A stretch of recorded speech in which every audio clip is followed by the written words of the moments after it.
Hello and welcome to the Game Theory Podcast. I'm your host, Sam Vecenie. Today, Bryce Simon is with me, and we're going to break down our monthly power rankings.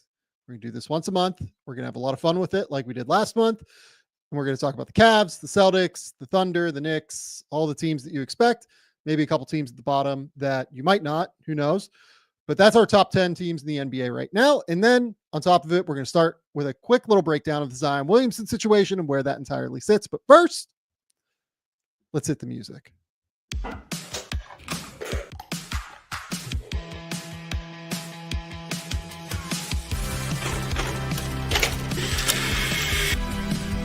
do have a timeout. Decide not to use it. Way downtown. Bang! Bang! What's this going to be? Wow! Are you kidding me? Hello and welcome to the Game Theory Podcast. I'm your host, Sam Vecenie. But if you watch the tape, what you will see completely orchestrated this game. Bryce, what's going on, buddy? What's up, Sam? Bobblehead, B Bobbler, shout out. I was talking to you before we started recording. I get a chance to do my first mock NBA trade deadline. Don't throw out the trade I mentioned to you that I'm working through right now and trying to hash out. But what I found, Sam, is I'm going to have way too much fun with this. I started messaging like every other GM, quote unquote, in this thing. And I'm just like, hey, just wanted to check in on this player. Hey, if you don't make a move, let me know. I texted GM, was like, listen, I know we got a lot of other things shaking. If this player is still available at the deadline, I want you to reach out to me. I would really like to acquire them. If I haven't done anything, if you haven't done anything, would like to make this happen. So NBA front offices out there, if you need somebody like that in your organization, let me know. Hey, I mean, that's literally what NBA front offices do all the time. Oh, yeah. So that is a very real thing. Also, a thing that I would recommend happening. The university that you went to, your school, go to the national championship game in football. That's fun. Shout out the Ohio State Buckeyes. Shout out Jack Sawyer, baby. Here's what you don't know is I am not as diehard as I once was before I really got into NBA content creation, but Notre Dame is my college football team. And I will readily admit, unacceptable, Bryce. I did not follow super close this year because I'm trying to do all this other stuff. But yet again, our teams meet in a situation that is not ideal for our friendship. So this will be an interesting game on a week from tomorrow. Yeah, like I didn't really care about the Steelers Chiefs one because I knew the Steelers were like dead at that point. They were just like walking to the finish line and they had no shot to get there, as we saw against the Ravens. I feel pretty good about Ohio State, which is nice. Yeah, I don't listen to a lot of those type of podcasts, but I listened to something recently and people were like, yeah, I feel like Ohio State. And then I think the line came out. They're pretty heavy favorites for a national championship game anyway. So it will be fun. Yeah, it's going to be a good time. Not having a good time right now, the New Orleans Pelicans. This is just, can you remember more of a season from hell than what the Pelicans have like dealt with, where it feels like literally every single player on the roster has gotten hurt this year. This is a team that was expected to win, 45 to 50 games this year. So far, Zion has played 7 games. Herb Jones has played 20 and is now out with a torn labrum. Brandon Ingram has played 18. DeJounte Murray has played 22 after dealing with, a thumb or a wrist? I can't remember off the top of my head exactly. CJ McCollum has played 26 and Trey Murphy has played 23 games. They literally, in their top 6 guys that we were really excited about, that we thought had a real chance to be like one of the most exciting top 6s in the league, none of those guys have played more than 26 games this season out of the 39 that they have played in total. And it's just in and out constantly. I mean, it just feels like this season from hell is real for them. And, now we're at the point where we need to talk about Zion Williamson. Zion Williamson was suspended for their game on Friday against Philadelphia because he was late for the team's flight to Philadelphia. And according to Chris Haynes, this was an accrual of kind of things that have happened over the course of the season. It doesn't seem like anything like significant, but just a continual lack of attention to detail, maybe is the way to put it, with Zion Williamson. And this is really disappointing, right? Like, this is stuff that reporting has stated throughout his career has been an issue. And I do feel like the Pelicans, by and large, have given him an immense amount of leeway. But now it feels like they're kind of done with giving that leeway. And honestly, good for the Pelicans. I have no problem with them doing this. Zion, get your shit together a little bit. Like, I hope this is a bit of a wake-up call to say, like, hey, we're done with this. Like, we're not using kid gloves at this point. Like, you need to be very, very serious and intentional about the way that you go about things. Look, good for New Orleans, and hopefully Zion figures this out. But I do want to have a conversation now about, if you're the Pelicans, just like, what do you do this season? Because like, I actually don't know totally. Yeah, it's a tough situation to be in because you came into the season with these contract situations anyway. We talked about this with Brandon Ingram as an unrestricted free agent. How were CJ McCollum and DeJounte Murray going to coexist in a backcourt? CJ still has one more year on his deal. And then you have these other guys on longer deals like Herb Jones and Trey Murphy, DeJounte Murray. What do you do with Zion's deal at this point, Sam? I mean, I know some people are like, oh, you just, let him go. But no, you can't do that. You can't but what's the trade value for a guy that's hurt all the time and then now has these issues as well? And I don't have a whole lot of sympathy for a player unless there's some extenuating circumstances I don't understand, just showing up late to stuff, like anything, team workouts, whatever. Yeah. If it's a team thing, be on time, especially a flight to a game. That seems kind of important. It seems like that should be on your schedule. And I just feel like as a player, as an NBA player, I don't know these things, but you have so many resources at your disposal. Hire someone to tell you where to be and when to be there. Like, hire that person and pay him a good amount of money to say, Zion, you need to be in the Uber at this time or whatever, however it works. Just use these resources to help you be successful. It just doesn't make sense to me how somebody could be late. I don't know where they go. Like, do they just...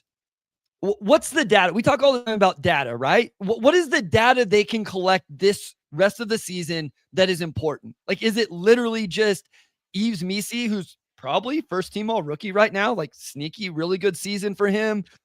I'd have him second team, but I understand what you're saying there. Yeah, and I haven't hashed through it. I think we're doing this soon, so maybe I won't end up with him there. But in the conversation, right? Jordan Hawkins, find out what you have with him. Brandon Boston Jr.'s had an interesting season. Every time I watch them, he at least shows up in my notes in some capacity. I think that's the answer, is just finding out data on those guys and then figuring out your books. And you still got to figure out the BI situation. Like, this is taking a back burner, Sam. Yeah.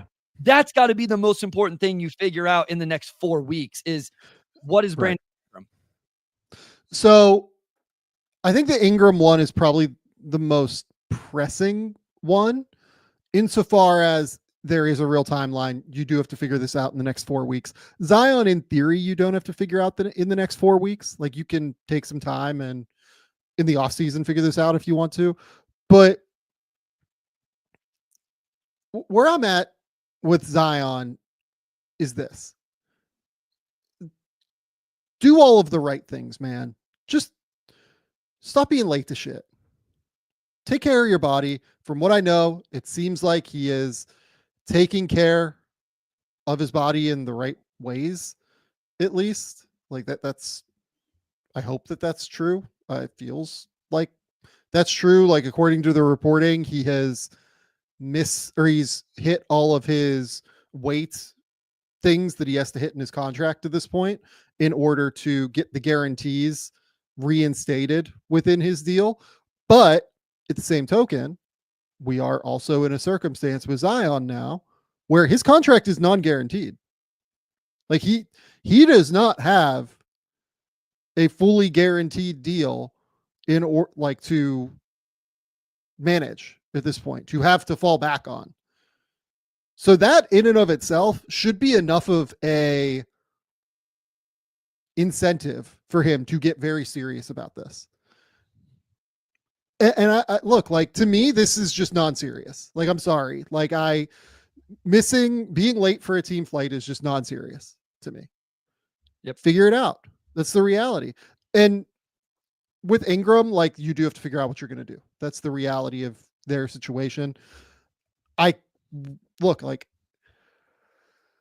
wish that I could say that I would be stunned if he was on the Pelicans by the end of February, or like by the middle of February, but I just don't know who's going to take him, is kind of where I'm at on it. Like, I'm not totally sure who the team is that's going to be like, let's go get Brandon Ingram for a few months. I don't really know that there's like a win now team that's going to go for that. I don't really know that there is a team that's going to like be enamored with his bird rights to be able to give up a real asset. Like, the Pelicans probably want a real asset for him. Otherwise, they're just going to be happy to let that contract expire. And if I was Brandon Ingram's new representation at Clutch, I would be desperately working behind the scenes to try to figure out who is interested in him in the summer and could actually trade for his bird rights. Yeah, that's what I was going to say is, I think if I'm the Pelicans, don't you play a little bit of hardball here going, where are you going to go get money this offseason? Are you really going to go sign up to play for the Brooklyn Nets? Or, and I know people always say sign and trade, but then if I'm the Pelicans, I wait in on that, because then I at least potentially get some more. I'm fine with that. Correct. Yeah. So if I'm the Pelicans, I'm not moving him at the deadline either, unless I get a real asset. And to your point, we've played this game on many episodes of who are the contenders that he makes sense for. And then I think where you go, like, a lot of people will throw out the Detroit Pistons. Neither you or I are overly excited about that, but a team in that realm, like kind of on the upswing of some sort, hanging around in the play-in, a team that he can go to and maybe guarantee they stay in the play-in game or something like that. But how many assets are you going to give up for that if you're not sure what the long-term thing is, or how much he puts you to that next tier of teams? And so it's a really interesting situation. And the fact that these teams don't have a ton of cap space, it fascinates me with these type of players, Sam, like these guys that would want to go sign real contracts. How much do they actually want to hit? Even unrestricted free agency, is it really that great of a situation to be in when no teams that you actually want to go to have cap space to pay you that money? Okay, here's my random Brandon Ingram idea. Let's say that Utah is like vaguely interested in him, right? Because they need shot creators in some way, shape, or form. Sure. Right. Somewhat intrigued in the Lowry Markkanen, Ingram combination. It kind of works for me because Lowry is more of like an off-ball wing scorer. Yeah. Ingram, an on-ball wing scorer. Is there a world where you do like John Collins, whatever the other salary ballast needs to be, and that Cleveland first-round pick? Because Utah has 3 first-round picks this year. They have Minnesota, they have Cleveland, and they have their own. Is there any way that you do that Cleveland first-rounder that's like 30th overall or whatever, plus you get John Collins, who's had actually a pretty okay year? Yeah. You get him for next year. You keep that salary slot if you're the Pelicans for next season as an expiring deal. Does something like that work? That would be interesting to me, only because I think you bring up Utah's, like, him and Lowry could be a nice little wing combo. And if you're Utah, do you have the appetite for 3 first-round picks there? Do you really need all of those, including this one that's going to be probably in the bottom 5, depending on how Cleveland plays out the rest of their season? So I would be a little bit more interested in that, but it still comes down to the same thing for me of, what does BI actually want? What is the contract number he wants to accept? Because I don't want to do that just as a rental, right? That makes no sense for Utah to do it as a rental. And the other thing is, you don't want BI helping you win games the rest of this year, because the pick that you have of your own, you want to be as high as possible. So yeah, that's true. Like, that gets tricky, along with what is the contract number going to be moving forward. I don't hate it if that's going to be manageable. I don't know what that answer is. Like, I don't I think the team that has Brandon Ingram has some leverage because of what will be available in the open market for free agents, or what it looks like right now, right? This could change if expiring deals get moved to different teams and stuff like that. But that may not be the case. Maybe there's a team out there that loves him and knows what they would give for him in a sign and trade or something like that. Yeah, like if you're Utah, do you think that you could sign and trade? Like, say Ingram doesn't want to stay there. Like, do you think there's a world where like a sign and trade brings you back more assets than what you give up for him? So that's the thing. Like, aren't you just spinning your wheels then? Like, you give up a first round pick. Maybe their thought is, okay, we move a first round pick into the future, right? We don't need 3 in 2025. So this is a way for us to get one in 2028 or what. And I know they have future picks as well. The thing is, you're playing a little bit of a risky game there. One, he plays for you, he wins you games you don't want him to win. Or what if he plays for you and gets hurt or something like that? So I think I'd rather just keep the pick than playing the chances of this scenario not playing out the way I wanted, even though I think it's possible that there could be a team out there that would say like, hey, we don't have the cap space, but we'll sign and trade for him. We'll send you this or whatever. Yeah. Last thing here on the Pelicans before we move on. If you were another team, how interested would you be in Zion Williamson? I'm good right now. Like, isn't that a sit down in the room with Zion Williamson and like have to be able to look him in the eye and just get the answers you want? Like, isn't that a feel like 1,000%? You have to be able have to do a call. You have to look at him and say, listen, one, he has to fit your team. Like, Zion does have a awesome skill set, but it is one that is not the easiest. I'm not saying it's hard, but it's not the easiest to build around. So for example, on that, like I've had people bring up the Rockets and I'm like, I don't really think Zion works with Şengün. No, I don't like that at all, to be honest with you. So yeah, like I don't think that really vibes for me. Yeah. Continue, though. No, I was just saying, like, there's certain guys who play a style or have an archetype that's easier to build around. And then there's other players that are a little more difficult. Like, I think that's just true. So Zion, you have that along with the injuries, along with this other stuff. And it's just like, I want to know, I would want to hear the right answers from him. And I think you're already eliminating quite a few teams because he just doesn't really fit our roster. It doesn't make sense. Okay. So 2 teams that I can make a case for. To me, like the teams that you can take a risk on Zion are the teams where like you're probably too good to get a star, or like you're the Nets and you just like desperately need somebody, right? The Nets were the first team that came to mind because like Zion's probably not going to help them win enough games for them to be outside of the top 5 this year, given especially if they move Cam Johnson, everything like that, right? They've moved Finney-Smith, they've moved Schroeder. Things are getting uglier there by the day in terms of the win-loss record. But you do have a good coach in Jordi Fernandez, who I think is doing, a good job of building the right habits from like a culture standpoint, from a scheme standpoint, it seems like.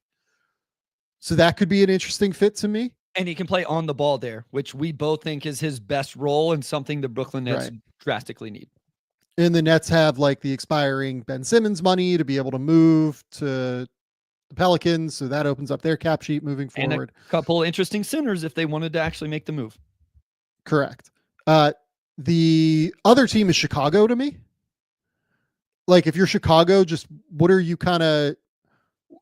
your goal as an organization? What are you trying to achieve? Like, what are you trying to accomplish right now? I don't really have an answer on that, but they do need a real upside swing, in my opinion.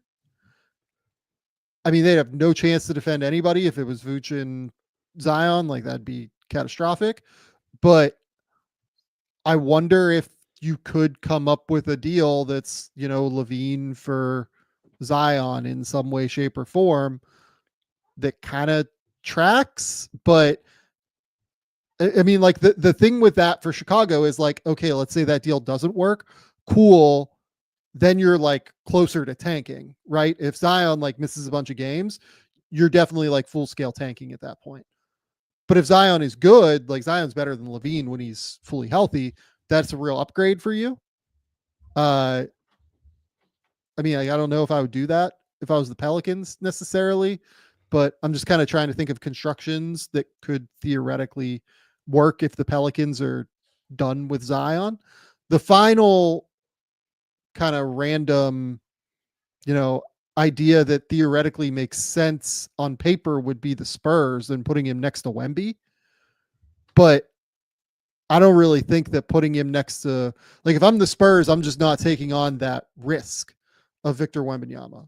I'm not taking on, or of like putting Zion next to Victor, even though it could theoretically be like world ending, like for the NBA. I just don't want to take the risk of the contract of having like 3 years of Zion. But like the contract isn't that big of a risk anymore. So maybe I would. Like the contract now, like he has to play games for it to come in handy. And when he plays, he's good. And maybe I do like the Spurs a little bit more than what I thought now.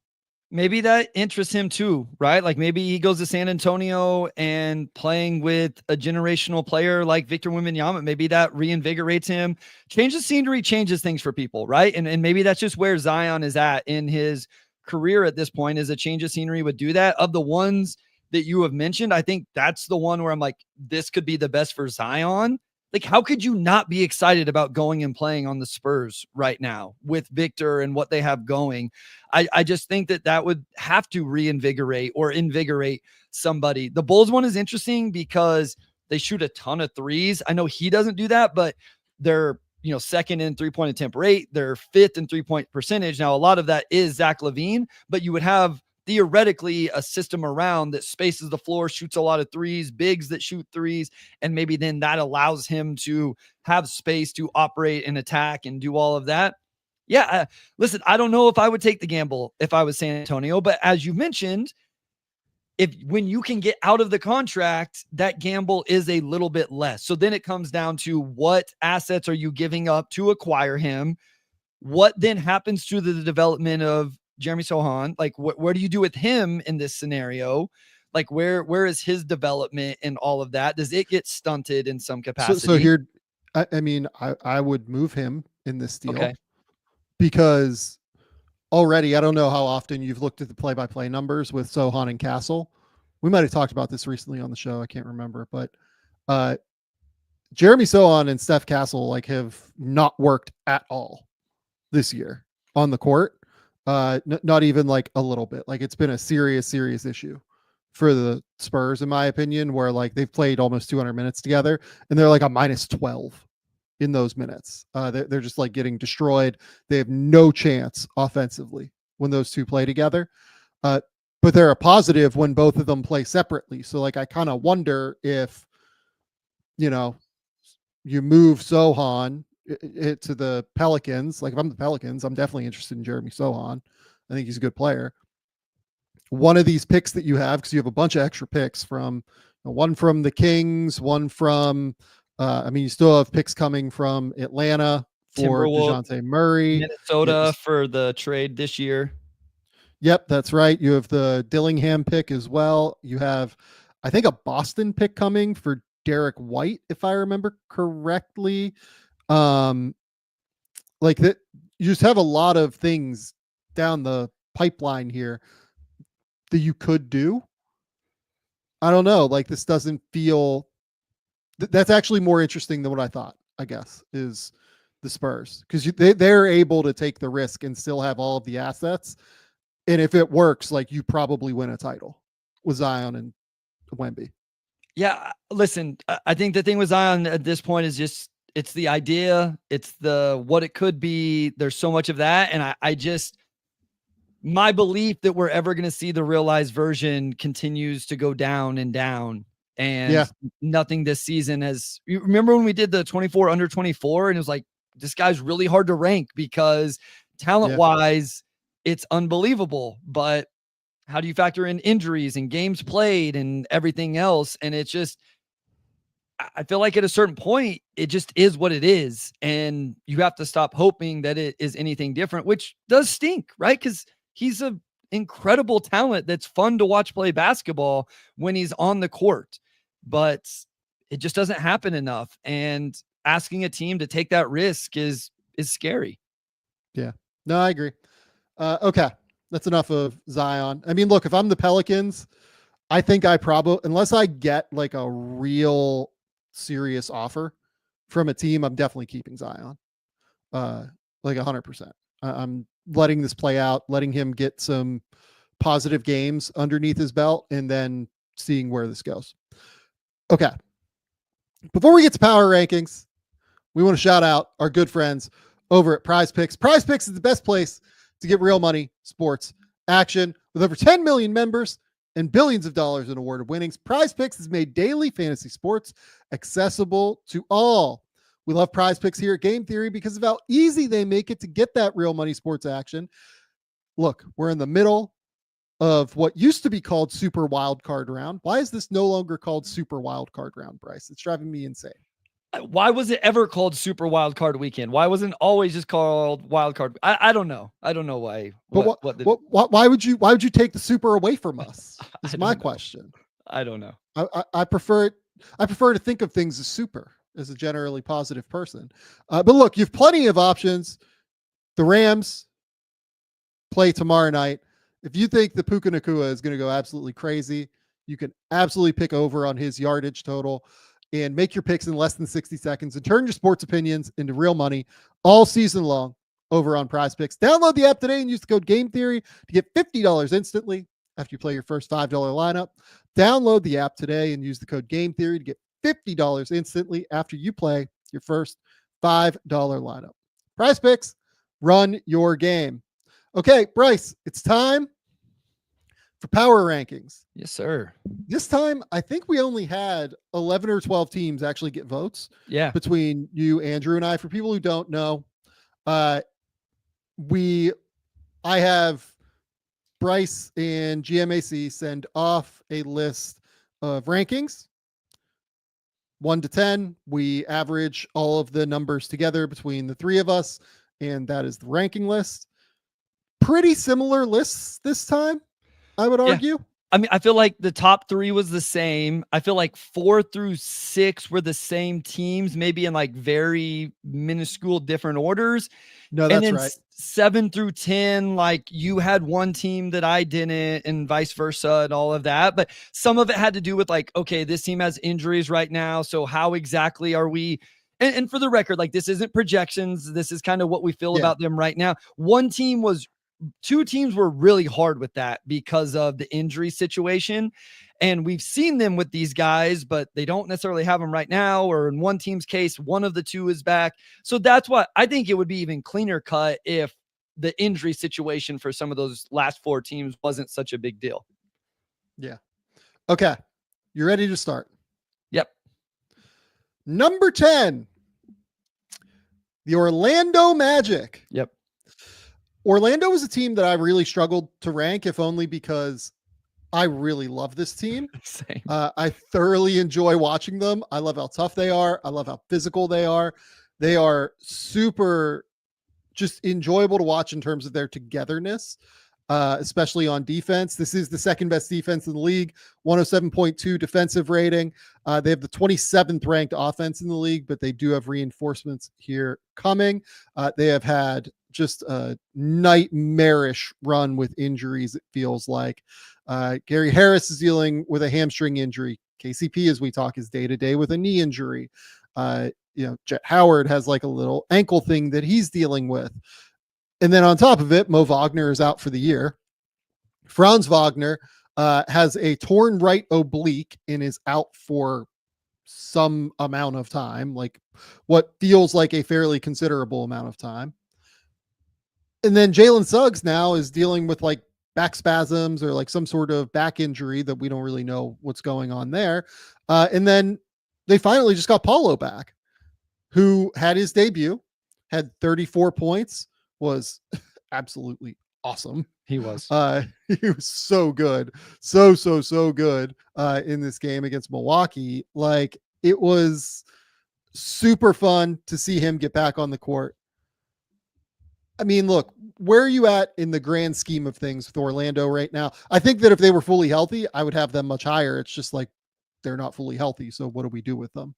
So, yeah, that's what I was going to say. Through all of everything you just said, they're still 4th in the East at 22-18, which for everybody's like, well, they're in the East. That would still be 6th in the West. Like, they would still be right there, a half game behind the Dallas Mavericks. And this includes them. And listen, I like Tristan da Silva. He's played the third most minutes on the team and started 29 games. Anthony Black has played the fifth most minutes on the team. Excuse me. Jet Howard's had to play 400 plus minutes. Caleb Houston, almost 300 minutes. And they're still in this spot in the East with Paolo back looking awesome. As you mentioned, I turned on that Bucks game just to see what he looked like. Usually I give guys a few games to get back into it before I turn it on, just because I'm like, okay, they're probably not going to look great. And I saw the box scores, like, nope, I guess I'm tuning into this one because he was really good. The defense is incredible. Their ball movement. This is a team that I know the offensive rating isn't good, right? It's bad. I still find myself enjoying watching them play because the ball moves so well and they cut so well. They just got to find guys to put the ball in the basket on the end of all of that stuff. They have no shot. They have nobody who actually collapses a defense when Paulo is out, when Franz is out. Like, it's Correct. just hard. Yeah, they're 30th in the NBA in 3-point percentage. So they have to find play finishers to go along with this. But listen, they're still good. They defend you. They have all of these matchups and versatility, especially when they're healthy. That they lost Mo Wagner, who's probably one of the best backup bigs in the league. And they still have Batadze, who I love. They still have Wendell Carter Jr. And, oh, yeah, you can throw in Jonathan Isaac, who has the most blocks off the bench in the NBA. So there's some real depth and versatility with all of this. They just got to get healthy. What stinks for them, for me, is they haven't had a chance to see their team fully healthy to see exactly what to go do at the deadline. I think we still know, but it stinks that they're not going to get the true sample size of that before they have to make a decision on how much do they buy, what do they buy, or any move at the deadline for that matter. I mean, the crazy thing is that this team is 6-7, or no, they went, I think it might've been like 5-7 without both Franz and Paulo. Crazy. Like, they are so well schemed. They are so well drilled in terms of their defensive rotations, in terms of the way that they play together. And I actually think that one guy I want to highlight here is Tristan da Silva, Sure. their rookie from Colorado. Yeah. It was their first round pick this year, top 20 pick. You know, people have been complaining for years about, oh, you shouldn't take 23-year-old rookies in the first round, all this stuff. He's been really good. Like, the numbers don't look amazing. I think he's shooting like 40% from the field and 30% from three, but 42 and 32 right now. But man, he moves the ball super quickly. He cuts. He's constantly cutting and constantly moving off the ball to try and find those little available like nooks and crannies to be able to impact the defense. Like, look, sometimes he'll just cut and he knows the ball's not going to come to him, but he's cutting just to draw a defender so that another man gets open. Right. We called him the best cutter in the draft, Sam. I think we pegged him as the, or one of the, and then you put him on a team where that off-ball cutting is really highlight. Whenever you have Paulo and Franz both on the floor, think how good he can be whenever he has those guys on the floor making decisions. Yeah. Look, like sometimes defensively, he does just get like kind of powered through because he's not super strong yet, but he's always in the right spot defensively. Absolutely. I think like he's really, really effective there. So yeah, I think Tristan da Silva has been awesome. I have rookie rankings coming at The Athletic this week. I've written them. I highlighted Tristan da Silva as one of the 3 guys that I write about every week or every time I do this thing. And he's the guy that rose the most. Like I think I have him like 8th right now in rookie rankings. Very clearly like a second team all rookie guy to me right now. Has been awesome. Has been so critical for them being able to like stem the tide. Like he's already surpassed like Jet Howard. And like, honestly, like he's getting more minutes than Anthony Black is in their rotation too. Like I've been really, really impressed with da Silva in a big way. And I'm an Anthony Black fan. And after Summer League, I thought he was going to have a big year because he was really good at Summer League. This team has to find shooting. And I feel like we continue to say it. I highlighted it. Suggs, who I thought was going to have a big year and has in general, but is still at 31% from 3. Kentavious Caldwell-Pope, I love the defense. He's played every game for them. No, he's missed 1 game for them this year, but 32% from 3. Da Silva's at 32%. Anthony Black, not known as a shooter at all, but still down at 26% from 3. Wendell Carter Jr. is not spacing the floor. Cole Anthony's not making threes. They got to either got to feel like there's going to be a regression to the mean for some of those guys, or I think you just have to go find at least a floor spacer at the deadline. Find somebody to really, because I think if you're Orlando, like, I don't know that I consider them a title contender even when healthy, but this is a team that I think, like, hey, let's go see if we can win a first round series and get into the semis. Let's go play the Cavs in the semifinals and find out what we're about and grow and learn from that and collect some really good data, as opposed to they pushed the Cavs last year too. Yeah. As opposed to not having that shooting and getting knocked out in the first round because of it and missing out on a potential how many ever more games of playoff experience for the young guys on this roster. Okay. Number 9 on the NBA power rankings list this month, the Dallas Mavericks. This was a team that, I ended up not ranking them, not because I don't think they're awesome. Like, I would have them 4th in the NBA if Luka was healthy and if Kyrie was like fully healthy right now, but they're not. And that's kind of the situation. Luka has the calf injury. It feels like he's probably going to be out for the rest of the month or so. Kyrie's dealing with this bulging disc in his back, and he might be back later this week. I hope that he's back later this week, but look, they kicked the shit out of the Lakers. It's pretty wild. They are definitely something. It's funny. Like, I think won, what is it? They've lost 5 straight. And then they come out and they beat the Lakers and Blazers without Kyrie and Luka. And I just didn't, they lost 5 straight, in that game after the Suns game where Najee got suspended for punching Nurkic and everything. And their depth was really compromised for that little run there, but they're still kind of figuring it out. They're making it work. And it is wildly impressive that they have not just completely fallen off of a cliff. Yeah. This was the hardest one for me, both of these teams, to be honest. And I'm with you as I look through the Eastern and Western Conference standings. If it was playoff time and everything was healthy, they would probably be my second favorite in the West, just in terms of playoffs. Maybe I'm just giving them too much credit for what I think they will be when healthy, what they've done whenever they are healthy. Like you said, they had lost 5 in a row. They won 2. They actually lost again today to the Nuggets before we started recording, or as we started recording, or whatever. I think they're going to be really good. I think they've been good when healthy. I think even with Kyrie, I feel more comfortable about this. Maybe I should have taken that more into account, that they're missing both of their 2 best players. Anybody who's upset about them being in the top 10, I understand. I couldn't do it. You could be upset in either direction. If you're a Mavericks fan, you're like, whoa, this team's fucking awesome. They're really good. And they're definitely going to get Luka and Kyrie back. We tried to kind of split the difference in terms of the injuries to those 2. Yeah. As well as, hey, they're really freaking good and they're awesome to watch. And that's true, right? Been fantastic. They should be top 5 team, and we have them at 9 because of the injuries. And the other thing was, I don't know if we want to really get into this. I don't think there was anybody else in the East who I would have really considered in this. And then in the West, I'm just not sure the team I truly believe in. I don't want to put words in your mouth. It probably would have been the Lakers for you. I put the Lakers. I put the Lakers on here, even though Dallas kicked the shit out of them in that game, just because the Lakers are ahead of them in the standings. They have real, they're actually fairly healthy right now. But, at the end of the day, do I trust Dallas more in the playoffs? Absolutely. Whenever they're fully healthy. But look, these power rankings are monthly too. It's not like we're doing them once a week, right? So it's kind of hard to split that difference when we're trying to cover the league as a whole a little bit. But it's probably worth just talking about what Dallas is doing well right now. Your guy, former Detroit Piston legend Quentin Grimes, has been really, really solid for them. He's been terrific. Averaging 10.5 points, shooting 47, 40, 76. He's been tough on defense.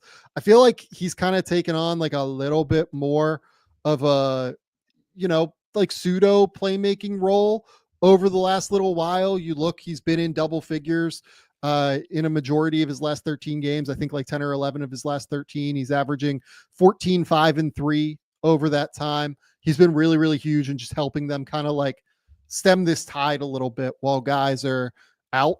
I've really enjoyed him. I mean, we've talked about Najee Marshall. Najee obviously missed a little bit of time here recently due to that suspension, but I've really enjoyed the Najee Marshall experience. Look, like a lot of what Dallas has tried to do with their offseason this past year was lift their bench units, create a little bit more depth. And that has largely kind of played out, it feels like, whenever we've seen them play. Spencer Dinwiddie, I think, has had games, like it's not always super consistent, but if you look through his last 20 or so games, there's multiple 20 plus point per game. There's some more between 15 and 20. There's some duds in there as well, but just talking about guys who have had to carry some of the load. I'm a huge Najee Marshall fan. I love that signing for them this offseason. Quentin Grimes, yes, like that will be an interesting one to revisit because he's obviously been awesome for the Mavericks, right? Like that's absolutely been a nice move for them and what he's provided them. Tim Hardaway Jr. on the other end has done a lot of really nice things for the Pistons as well, including a big game on Saturday night. And the Pistons got second round picks in that deal. I'm interested in like what contract does Grimes get this offseason and stuff like that. But there's no question that that was a nice move for the Mavericks and what Quentin Grimes is doing for them. So shout out him for finding his footing there as GMAC, a Knicks legend as well in Quentin Grimes. But I wanted to give Spencer Dinwiddie a shout out also for coming in and just, getting buckets, if nothing else, in situations where this team needed somebody that could get buckets. Yeah, 12 points, 3 rebounds, 4 assists over the course of the last 18 for Spencer Dinwiddie. Just the ability, like you said, to come in and at least like create a shot occasionally has been really, really useful for them. And PJ Washington just continues to be like fantastic. He's just an awesome basketball player. You look at his last little stretch of play here, 15 points, 8 rebounds, 2 assists, shooting 44, 44, 82 from the field over his last 23 games. He has just been massive on defense. He's been super valuable. I have just been a really, really big fan of PJ this year. He's been one of the best like unsung starter caliber players in the league to me. I feel like Nico Harrison had a really good 6 months of roster acquisition between the deadline moves of PJ Washington and Daniel Gafford. And I guess if you go back like a 12 months, man, the drafting of Derek Lively, then you trade for Gafford and PJ, then you go and trade for Quentin Grimes, getting off of Tim Hardaway Jr.'s deal, a guy who had kind of didn't seem like he was going to be in the rotation. And you also signed Najee Marshall to replace Derrick Jones Jr., who you had signed on a vet minimum the offseason before. So maybe that 12 months of the offseason before of Lively and Derrick Jones Jr., the trade deadline in this offseason, and of course, Klay Thompson as well in that move, the trade, like, I just feel like he's had a really good 12 months there of just like putting a roster that makes a whole lot of sense. And I feel like people are like, well, duh. We've seen front offices not build correctly around, especially even heliocentric guards, and he's done a really good job of it. He's given the lob threats. He's tried to give the floor spacing, all of that. Just shout out Nico with what he did over the last 12 months and 2 off seasons. Okay. Number 8, the Milwaukee Bucks. Milwaukee Bucks are currently 10th in defense after a catastrophic start to the season defensively, like a truly egregiously bad start to the season. They have really figured things out on that end. They are 13th in offense. You look at their last little stretch of games here. They have won 3 straight. They've won 4 of their last 6. Do you know who the 2 losses are in that 4 of 6 stretch, Bryce? I do. The best teams in the NBA, right, Sam? It is the Brooklyn Nets and the Portland Trailblazers, and they lost both of those games, by the way, at home. I'm sure GMAC is about to correct this. They did get blown out. There we go. Small update. The Bucks just lost to the Knicks by a significant amount today on Sunday. What can you do? Yep. It was interesting. Like, by the way, like those are 2 games that Chris Middleton started. Like they had the full run of guys in those games, and it just didn't go well for them, unfortunately. This is a weird team that I'm still struggling to kind of wrap my head around a little bit. It feels like they go in fits and starts to me, right? Like they played really, really well to win the NBA Cup. Then they get blown out by the Cavs. Then they beat the Wizards and Bulls. Then they lose to the Nets in the Bulls. Then they beat the Indiana Pacers on the road, which is actually like a really, really difficult thing to do. The Pacers are awesome at home this year. And then they lose those 2 games to the Nets and Blazers, right? Like, where do you sit on the Milwaukee Bucks right now as we continue to talk through this in January? Same spot as you. Like, I have no idea what to think about this team other than Giannis is awesome. I think them being at number 8 for me is probably a pretty big indictment of him being a top 4 player in the NBA, with an argument for just about anywhere in that top 4 with the type of season he's having. Dame is, 25-7 is still pretty good. 44, 38, 92 shooting splits. I'm a little nervous about them in the playoffs because we'll see what Middleton does. It's only been, I think, today was his 15th game. Brook, like you talk about them going in fits. I've seen Brook Lopez dominate games, and then I've seen games where it just wasn't the same impact. And at 36 years old, maybe 36. Maybe that's just how it's going to be, and he's able to put it all together. I have said this team is actually very similar to the last team we talked about. For me, it's going to come down to their role players. I believe in Giannis. I believe in Dame, especially in crunch time and big shots and all of that. Is Gary Trent Jr. going to make shots, Sam? Is AJ Green going to stay in the rotation and be a floor spacer for them? What's Middleton going to be? How big can Portis be? Taurean Prince? How good are those guys? And specifically, how well do they make shots in big moments throughout the playoffs and all of that? That's what this team comes down to me, because I think you're going to get 30, 10 plus, 6 or 7 assists from Giannis, the same numbers from Dame that he's putting up right now. They got to, I feel like when they're at their best, the games I watch them when I'm really impressed, it's because Gary Trent Jr. hit some big shots, or Taurean Prince, or AJ Green, or somebody like that. So, yes, you're right. I still think this comes down to Chris Middleton. Sure. I feel like pretty okay about AJ Green, like is where I'm at. Like if they need to play AJ Green, like as their 5th guy in closing lineups, like I'm good with that. If I'm the Bucks, like I feel like he is solid and he has proven enough to me this year. And if he, for some reason, doesn't have it going as a shooter, then I feel like Gary Trent Jr., has a chance to come in and be valuable, or Taurean Prince, might come in and drill 45% from 3. Like they have enough of those random shooters to where they can kind of mix and match that a little bit to me. It does come down to Middleton. He's averaging 12 points, shooting 44, 37, 84 from the field. I feel like the defense has taken a big step down. I do feel like he's passing well, at least, and like is making the right decisions consistently within the flow of their offense. But I don't think they can win a title unless Middleton is like a top, this is a good question. What does Middleton have to get to? He has to be a top X player in the league for them to have a chance to make a finals run. 30. I mean, I think Middleton has to be, he doesn't have to be a 20-point a game scorer, but I think Chris Middleton has to be an 18 plus, like he has to be in that 18 to 20 range for me. And he's not right now. Like he's actually their 5th leading scorer. Now, some of that has to do with minutes and all of that. It would be nice if you get a little bit more two-way Chris Middleton as well, because we know they need some of the perimeter defense, but I don't know. So that's probably not even a top 30 player, right? Like a top 30 player is averaging more than 18 a game. So maybe top 40, top 50. I was going to say top 50. Yeah. So that's probably more right as I talk through it. Yeah. Probably needs to be like a top 50 guy in the league.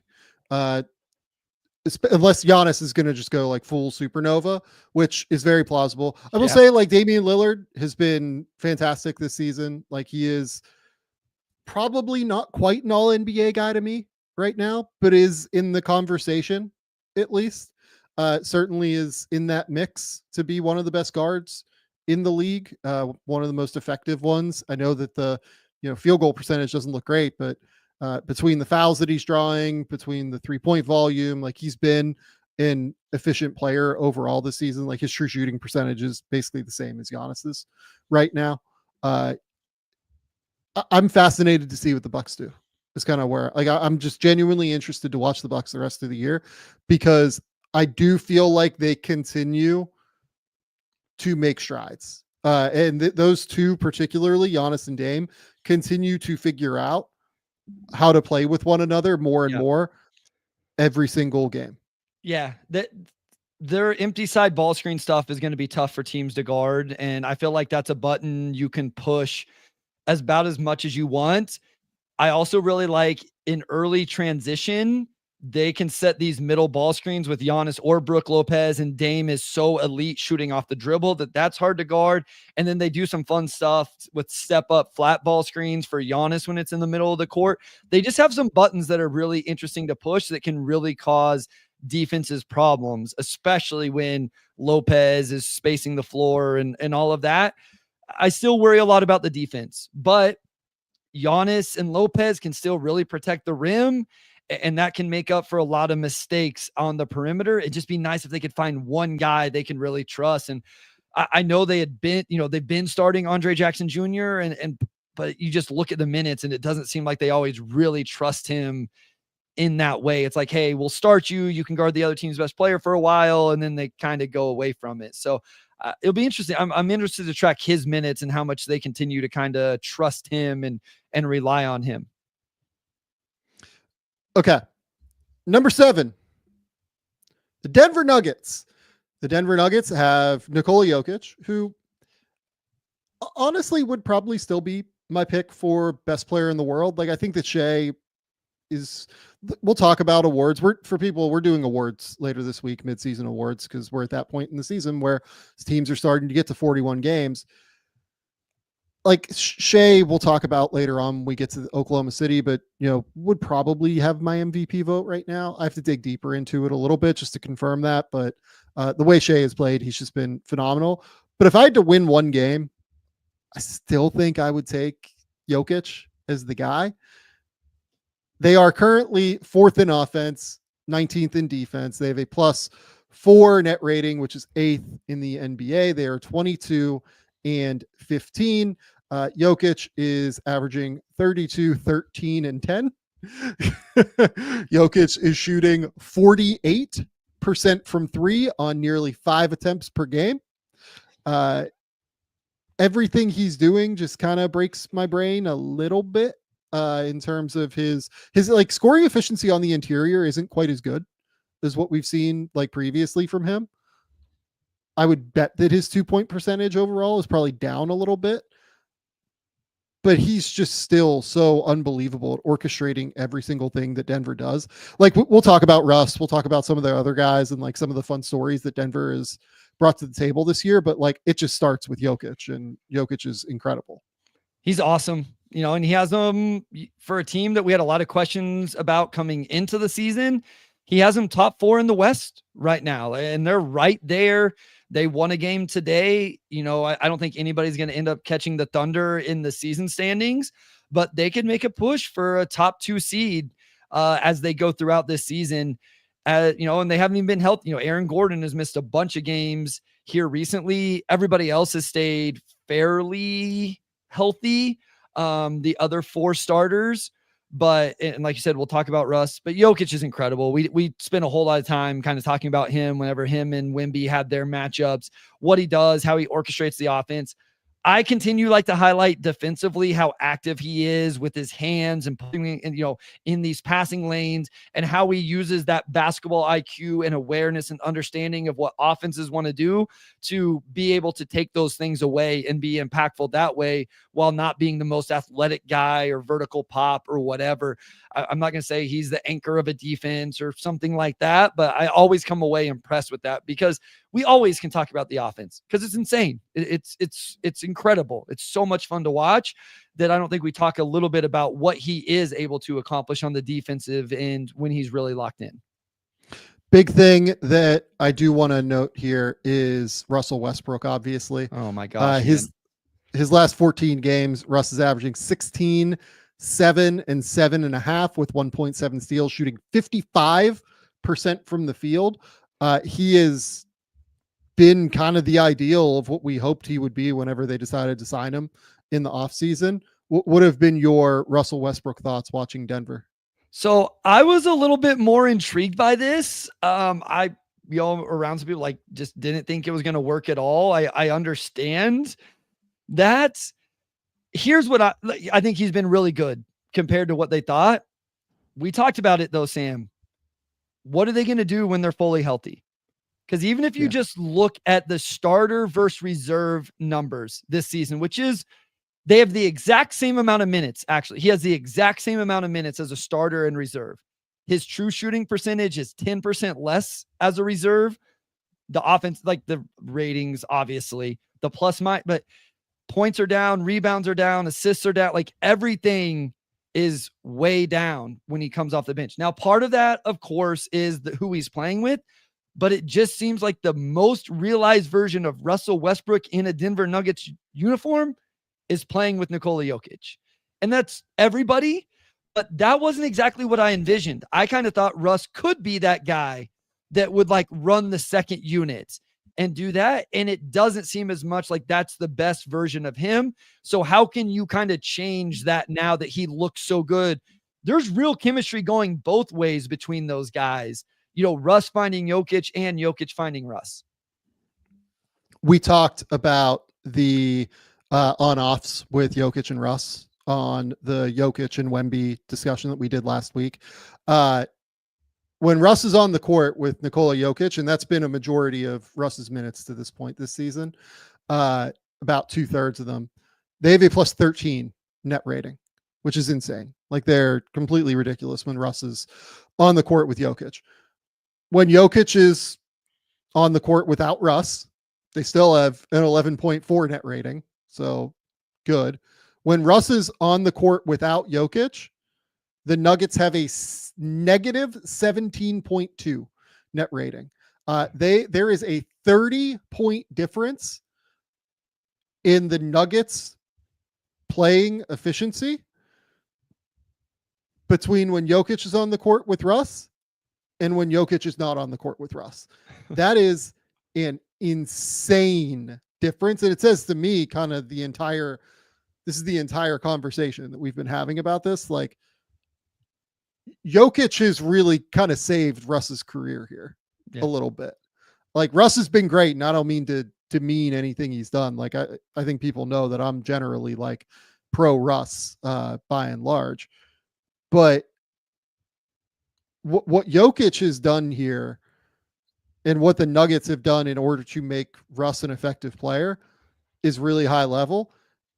And I actually do kind of wonder if like when they get their full, complement of players back, do you just kind of start Russ? Like, I think that in order to have the most effective play possible, you probably do start Russ at the end of the day. Because otherwise, like he can't play in lineups without Jokic, is what this data tells me. So my question would be, let's say they just stay with the starting lineup, because I think it's hard to pinpoint anything. Is there a world where you just quickly stagger like Gordon out and let Gordon do some things in the second? Like, does he still have that in his game where he could be a focal point in the second unit? Do you stagger him and Jamal out at the same time and they kind of run you, and you bring in Russ and Strother, and then Jamal and Aaron Gordon are your second unit with Peyton Watson and, the 8 to 10 minutes of DeAndre Jordan, which, by the way, I have so much fun watching DeAndre Jordan in person. Like just the way he goes about it, like the way he acts, like he just has this personality that was fun to watch, like in timeouts and all of that stuff. And actually has given them better minutes than they've gotten from anybody else at the backup center position. So I wonder if that's the answer, right? Like, okay, Russ has been really good with Jokic. Let's get him in there early. Let's stagger these other two guys. And now Murray and Aaron Gordon run the bench unit with whoever else we can trust in that second unit. Yeah, no, maybe it is. Maybe it is just like early staggers and you try and make that work. But if you're going to play Russ a lot of minutes in the playoffs, and it feels like they're going to have to, like he's going to play 25 minutes a game, 22 of those minutes have to be with Jokic. Like otherwise you can't play Russ. Like he kind of has to, or you're down to a 7-man. Like There's no other options. He has to play. Yeah. Okay. Next up. Do you have any other Nuggets thoughts here while I pull up the next team? No, I think it's amazing that a team that is 30th in 3-point attempt rate, they are 3rd in percentage, is 4th in offensive rating. So we talk about spacing and threes, and Nikola Jokic just like kind of sticks up a middle finger and says, I'll figure it out no matter how much spacing I have. So that's how good I am. Well, and honestly, like it's just the power of space in general from the center position as well. Like I think that's been a huge factor here too, that probably has gone a little bit under the radar. Okay. Next up, the Memphis Grizzlies at number 6.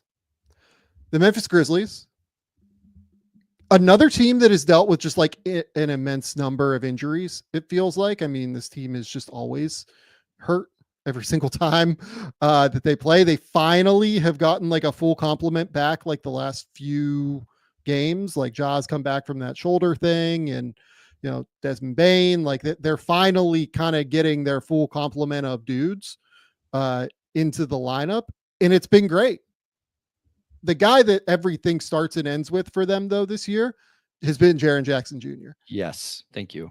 Yes. Jaren Jackson Jr., like when we did quarter time awards, we had Jaren as an all NBA player. Jaren Jackson is 100% on the all NBA teams right now. Like I will not hear otherwise. He's averaging 23 points, 6.5 rebounds, 2.1 assists, has been one of the 3 best defenders in the league. He's shooting 50, 35, 78. He's taking 5 threes a game. He's creating shots in a substantial way for Memphis every single time you watch them play. Like Jaren's, I think there is a case that Jaren has been the most underrated player in the league. We still have not talked enough about how unbelievable he has been in kind of lifting all of the boats across the like team right now, because Morant has missed like 17 games this year, and Desmond Bane has missed 9 games, and Aldama's missed 6, and you know, Zach Edey missed 14, and Marcus Smart was out for a while, and Vince Williams has been out forever. Yes, this is the deepest team in the league, but you still need stars. You still need dudes, and Jaren has been a serious dude for them the entire year. And one thing to look at with Jaren Jackson Jr., and we can look at this with some other guys when we talk about it, he plays less than 30 minutes a night. That's not a knock. It's just when you look at his per 36 minutes, some of those numbers are even more impressive in terms of the points. Even the rebounds are up this year, especially on the defensive end. I've tried to highlight this every time we talk about it. Last year ended up being a wasted season for the Grizzlies, other than what? They gave him the ball and said, go get buckets, right? He got all sorts of usage, and it was a little bit ugly at times, right? 44-32 shooting splits. But I think it ended up being a positive. It was a silver lining in the long run, because he's come back this year and now he's taken that offensive role, but scaled it down to the perfect spot for him, where now on 1 less shot per game, it's actually, if you look per 36, it's actually it's right about the same. So he really figured it out and is shooting 50-35 while the rebounding, the defense is up, and all of that. So I'm glad we started off here, because he has been incredible. And for them this season, it does start with Jaren Jackson Jr. It really does. I mean, like that game against Minnesota was unbelievable from Jaren. Like John Morant was awful, like by his standards in that game, like did not have it, did not even remotely play like at the level that we see Ja typically play at. I didn't think Edey was awesome in that game, but the depth, like Santi and Brandon Clark and Luke Kennard and Jalen Wells, like all those guys, you know, were able to just like kind of chip in offensively, and Jaren just kind of carried them. He carried them home. Like it was unbelievable. He was so good.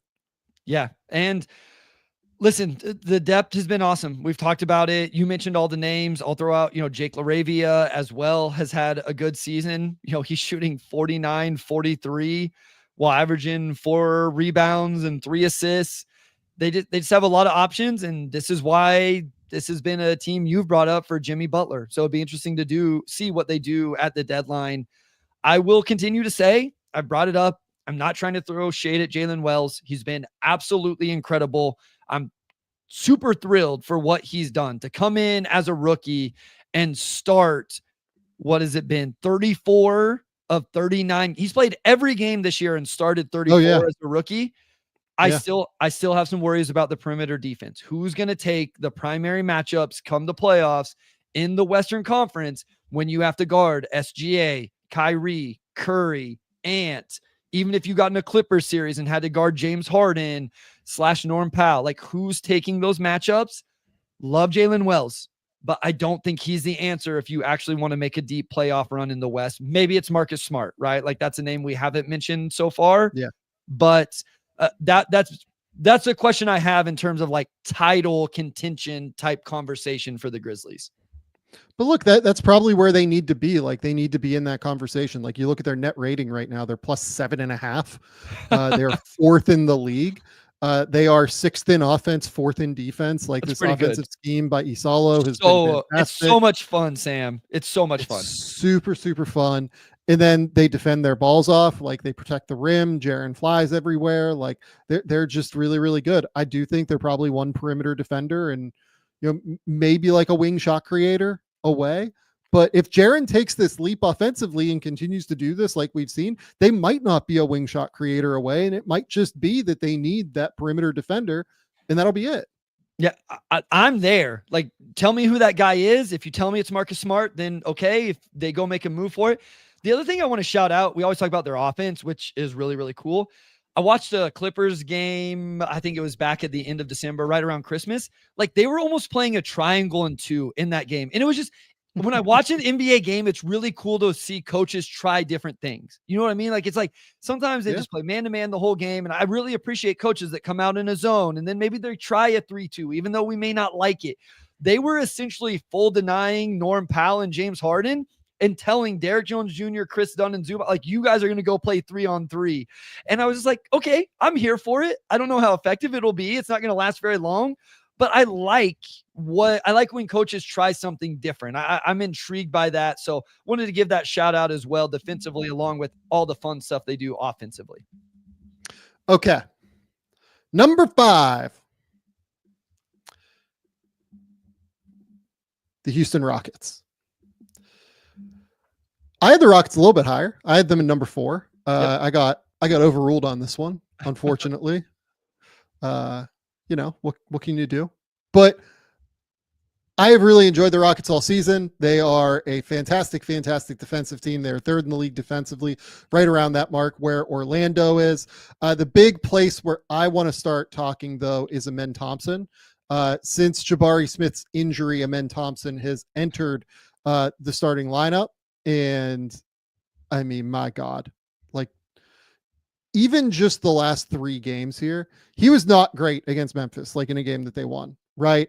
But 23, 16, and 3 on 11 of 19 against the Lakers. 20, 15, 4, and 3 on 7 of 8 shooting against Washington. And then he had like 10, 7, and 5 against Memphis. His ability to connect all of these dudes together. I mean, look, like we've been talking about Amen all season. He's an unbelievable defender. I think he's, if not the best defender on the perimeter in the league, like certainly in the top 3 or so. Offensively, though, his ability to push tempo, his intelligence cutting. One of the things we've talked about a decent amount with the Rockets this year, because we talk about the Rockets on every fucking episode, it feels like, is that the spacing between him and Şengün sometimes is a concern in half court, but their synergy is actually quite good to where Amen's cutting and just general movement off the ball is so valuable for them. Like you have to pay attention to where Amen Thompson is at all times, point blank, because if you don't, he's going to cut back door and he's going to dunk. He is the best athlete in the NBA. I think he's actually the best athlete in the NBA at this point. I'll hear out Anthony Edwards, but like, if you don't get a body on him, it is over. If you don't get a body on him on the offensive glass, he's going to get a tip out or he's going to go get the ball. if you don't get a body on him on the defensive glass, he's absolutely going to get the rebound. Like, he is so awesome. I don't think they can take him out of the starting lineup. Like, when I love, like, I don't love Jabari Smith. I think Jabari is like, gets a little bit of a bad rap sometimes. I think the shooting is helpful when he's confident. I think that he's a little bit more of a versatile defender than what some people think from time to time. But like, Amen is so clearly ahead of him and makes this starting unit just go in such a real way. Like, he has to start for them moving forward, I think. Yeah, I don't care who he starts for. He should. This is just going to be a lot of Amin Thompson love, because the most recent game I watched of him was taking notes on him was the funnest thing I did. I have quite a few on Şengün as well, but I thought what he did in this game, I wrote, was perhaps the most important development for his offensive game for me. So he caught the ball at the 3-point line, Sam. And you know what Kyle Kuzma did? He stood 15 feet away from Amin Thompson. You know what Amin did? He didn't take a three. Amin attacked that space, Euro stepped around him, and made a layup. And here's the thing. If he's going to do that, if he's going to prove to people that he is going to take up that space, that's why people don't guard Giannis like that, right? Because if you play 10 feet off Giannis, then he has this full head of steam and you're going to foul him or he's going to score. And so if Amin is able to do that, and now you actually have to guard him in some way, then the biggest weakness of his game, which is his floor spacing, becomes less of an issue. They actually ran the Giannis action for him in that game. He had the ball at the top of the key. They set a step-up flat ball screen. I believe it was Fred VanVleet, and he got downhill and he scored. The offensive versatility is silly. He initiated offense. He ran the pick and roll as the handler and the roller. He played in the dunker. He cut. He offensive rebound. You mentioned the defense. He's awesome. He's really, really good. And so they have to prioritize him as, to me, like, we don't need to get into this again, but like Şengün, obviously, Amin is the guy that like they have to prioritize next in whatever way to make sure they maximize his talents, because he's just that talented. Yeah, I don't know that we need to get into like the order or anything. Şengün's been their best player this year. Like, and we'll talk about him. You said you wanted to talk about him. No, I was just saying I had notes. So to me, their best long-term prospect is Amin. I have those guys above others in a tier at this point. And that's quite frankly, it wouldn't have been that clear cut for me coming into the season. No, I was just saying I did have notes on Şengün. We don't have to talk about him. I feel like we've talked a lot about Şengün and everybody else. I'm completely comfortable with just this being an Amin Thompson is awesome portion of the podcast. No, give Şengün some love. I'm for it. What were your notes? No, my thing with him is, I know the scoring metrics are just interesting to me. He's going to start making these shots, right? Like, he gets where he wants. To me, he doesn't look sped up. He uses both hands. He just kind of struggled, I feel like, to finish in the paint around the rim. And I think he's better than that. I guess was my biggest point is I realize we're 37 games played from him, but I think he's going to start finishing them. And then if he does, the numbers start to look even better. We've talked about a little bit of his defense. I think he's a good, like, he gets in the right positions, all of that stuff. I love the way he gets post position. I love watching guys like do their work early to get position to like catch and go finish. So I just, that was my biggest thing is I think the numbers are going to eventually look better, because I think he starts making shots right now that he's simply just missing the lane.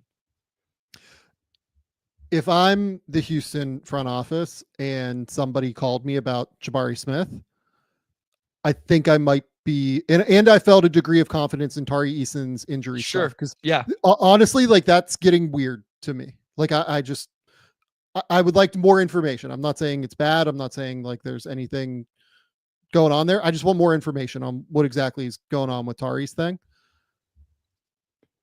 I would really, really consider taking the club out of the bag for Ime with Jabari Smith, because Amen has been so good.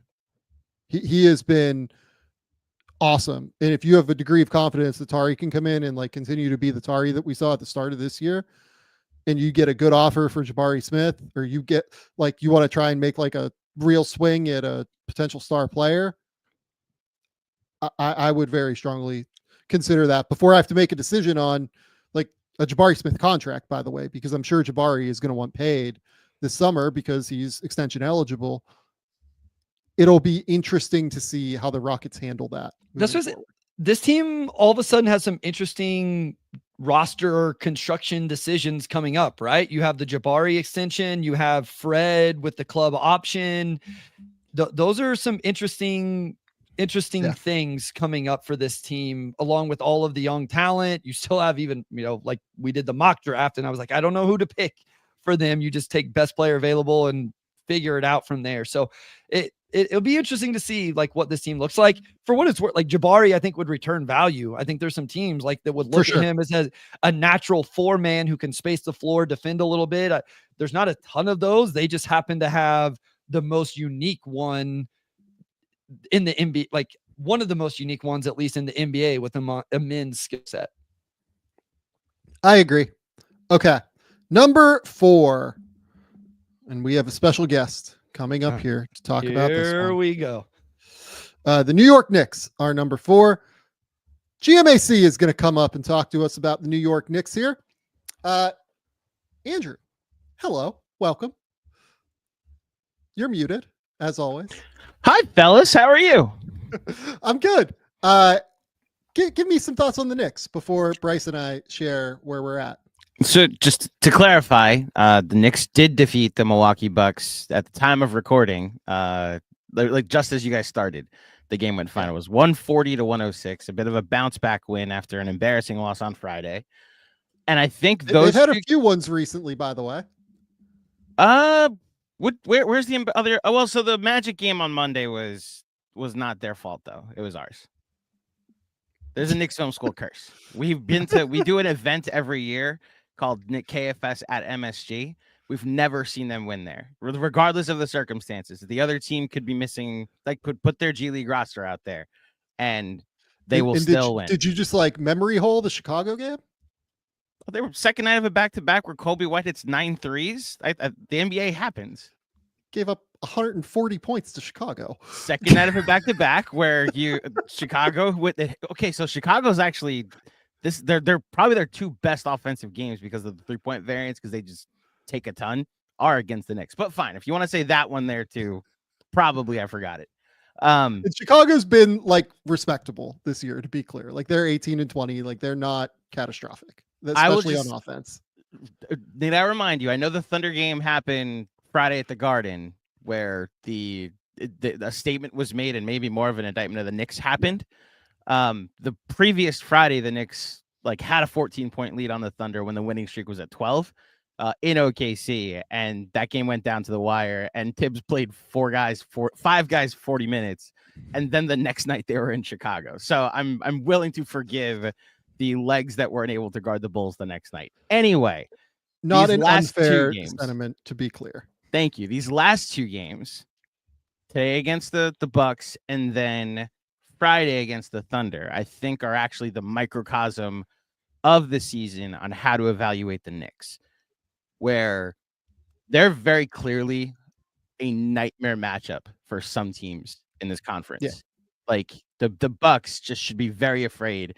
They do not have a big that can guard this Knicks team, whether it's Karl Anthony Towns doing his thing, whether it's playing drop against Jalen Brunson, who had 44 points today and left midway through the third quarter. I don't know how much you guys got an alert of what happened in this game. I've not watched a second of this game, to be clear. So Brunson has 29 at halftime, comes out, gets a quick 5 points, goes up for a layup, and just pulls up lame and subs himself out. Like, I know people go to Tom Thibodeau as like, oh, the minutes guy. Oh my gosh. He has a roster of guys that never want to check out. So when Jalen Brunson's saying sub me out, it suddenly is, it's a cause for concern. And he's not moving one arm. It looks like he's got a dead arm. And there are flashbacks to last January 2024 when Julius Randle suddenly came up lame and dislocated his shoulder, and Brunson headed to the locker room. Brunson came back midway through toward the end of the third quarter, and there was a low-key Willis Reed moment But the point was he finished with four. Like that all happened, and he still had 44 points in this game against the Bucks.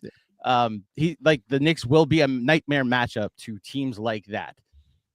Then you have the Thunder that they're just so clearly not in that tier because this is year one of the experiment. So I'm curious how many other teams are in that Bucks tier of nightmare matchups. We've talked about the Hawks and how that would actually be a matchup that would be tough for the Knicks because they have a lot of switchable wings that have length that could give Brunson trouble. I would tend to agree with that, but like in a world where they get to play Indiana again, I actually favor the Knicks as well. I still want to see the Boston matchup. I'm not saying they could beat Boston. I just want to see it. Well, here's the other thing with the Boston matchup that I kind of wanted to bring up here, just because, and we'll talk about Boston, momentarily here, but there is now only 2.5 games between the Knicks and Boston because the Knicks went on that long 9-game win streak before this little 4-5, losses little run that they had. And then the Celtics have just been kind of we'll talk about them in a second, but it's just been hit or miss depending on the night for them. And it's been a lot more misses recently than what we've been accustomed to seeing maybe with Boston recently. I mean, you kind of have to have your eye on the 2 here, right? Hoping that Boston maybe suffer. I mean, not hoping, but maybe Boston suffers an injury and, things continue to look a little bit disjointed. I think the way the Knicks culture is, which culture is a buzzword, so maybe that's not the word to use. Every team has a culture. A lot of good teams actually have a good culture. I think where I'm going with this is their philosophy is they're not going to punt any game. So if there's a chance to get to 2, they're going to go for it. I actually just talked to somebody about had a convo about this at Knicks Film School. It does seem like we're kind of locked into a floor of the 3 seed. So should this be more incentive if you're the Knicks to not have guys be burnt out by March and April? Right. But then there is, to your point, Sam, Game 7 in Madison Square Garden's a thing. And I know it didn't help last year against the Pacers when they had 4 guys left. But if you have 7 and Boston has to come to New York for Game 7 in that hypothetical scenario, is that worth going for it if you think you can catch them? Okay. So just some general, overarching things on the Knicks. This hasn't really changed much from the start of the year. Is where I'm at with the Knicks. They are what they are. I will say I think the defense has gotten a little bit better. They've gotten a little bit more connected on defense, which is good, but they're still 17th in defensive rating, plus 6.2 is 5th in overall net rating this season. They have an unbelievable offense. I completely buy everything that they do on offense. I think it's replicable and repeatable for the playoffs. I think it all makes sense. I think it all works really well. Defensively, there are just matchups where they're going to struggle. I don't think the Bucks are one of those matchups. I do think that Oklahoma City is one of those matchups, and I think Oklahoma City is obviously one of those teams where they can defend what New York does because they're so physical on the perimeter. That's kind of what it comes down to for me with the Knicks is, do they run into a team that has a modicum of offense that can also just be physical with them on the perimeter? Because that's another thing that Atlanta actually does really well, is they have all of these long physical perimeter defenders. They have Dyson Daniels. They have, Rissa Shea isn't physical, but he's big and long and always knows where to be and can take on the McHale matchup fairly reasonably. Jalen Johnson's a super athlete. He's not always active defensively, but he is just physical. And I think in a playoff setting, that's a real factor. DeAndre Hunter is another big, long physical wing. They just have a lot of bodies they can throw at what the Knicks do to try and get paint touches, which is just kind of put their shoulder into guys and try and play physical bully ball while also having an immense amount of space on the court due to Karl Anthony Towns being a superhero now in New York. So I'm going to run through teams here. Boston is a team that can be extremely physical on the perimeter. I think that you would probably take Boston, right, Bryce? Yes. We're going to remove Andrew from this conversation just momentarily. I would concede Boston wins that series most likely. I just Yeah. want to see it is more my take. Atlanta, we've kind of talked about. Like, I think that's a tough 7-game series that I don't know. Honestly, like the Knicks are just way better than they are. So I don't know what would happen, but I really like that Atlanta matchup for Atlanta in that situation. Atlanta's actually, Atlanta has to make the playoffs for any of this to matter. So like, yeah, currently not in the playoffs, in the play-in as the 9. I would take the Knicks, even though I do think it'd be interesting. I would still take the Knicks. I do like that Hawks team. Can I ask a hypothetical to both of you? Yeah. If it is Atlanta, knowing what the first 2 matchups against them were, but if it is Atlanta, but Mitchell Robinson's back and they can go to a different look at a certain point, because that second matchup was an offensive rebound-a-thon. Yeah. So does that change your calculation at all about the length of the series? I think them having another guy they can just go to excites me. Like, you know what I mean? And I feel like Precious has done decent things when I've watched. Like, you've even kind of made that point to me that maybe I've overstated like the center position issues and some of that. But it worries me, a team that I only trust 7 guys to play right now. And one of those 7 guys is Precious Achiuwa, like not trying to demean him. And 2 of those 7 guys are super, super small guards, even though Deuce McBride defends his butt off. And Jalen does, he'll draw an offensive foul here or there, a couple of game, So like, I'm not saying they don't compete. It's just the more options they have, the more excited I am about what their possibilities are. If you told me 7 games of fully healthy Mitchell Robinson where he can play 25 minutes a night, I would take the Knicks pretty clearly. Yeah. But I don't know how much of a reality that is based on Mitch's injury situation. In the first round, I think it has a chance. If we're talking rounds of playoffs, we have to count that Mitchell Robinson will be there. I would co-sign those concerns. The current iteration of the 76ers, I think that we just take the Knicks, right? Speaking of needing to make the playoffs. Yeah, but like they're figuring things out. Yes. Like they've been quite, like they were 6-15 and they're now like 15-21. Like they've won 9 of their last, 10 or 9 of their last, what would that be? 14, 15 games. Like they're starting to roll a little bit. And I feel like pretty okay with where they're at, even though I think a couple Max of bad ones recently. Maxey's a scary matchup for the Knicks. Yeah. The Maxey and Embiid stuff is scary because I don't know that I trust any of the Knicks defenders on Maxey. And so I think that type of guard would be a matchup, is a type of guard that I don't trust the Knicks to match up well with. GMAC. Well, that's the Deuce matchup where you'd have to play Deuce a decent amount. I think. That's fair. Yeah, Deuce.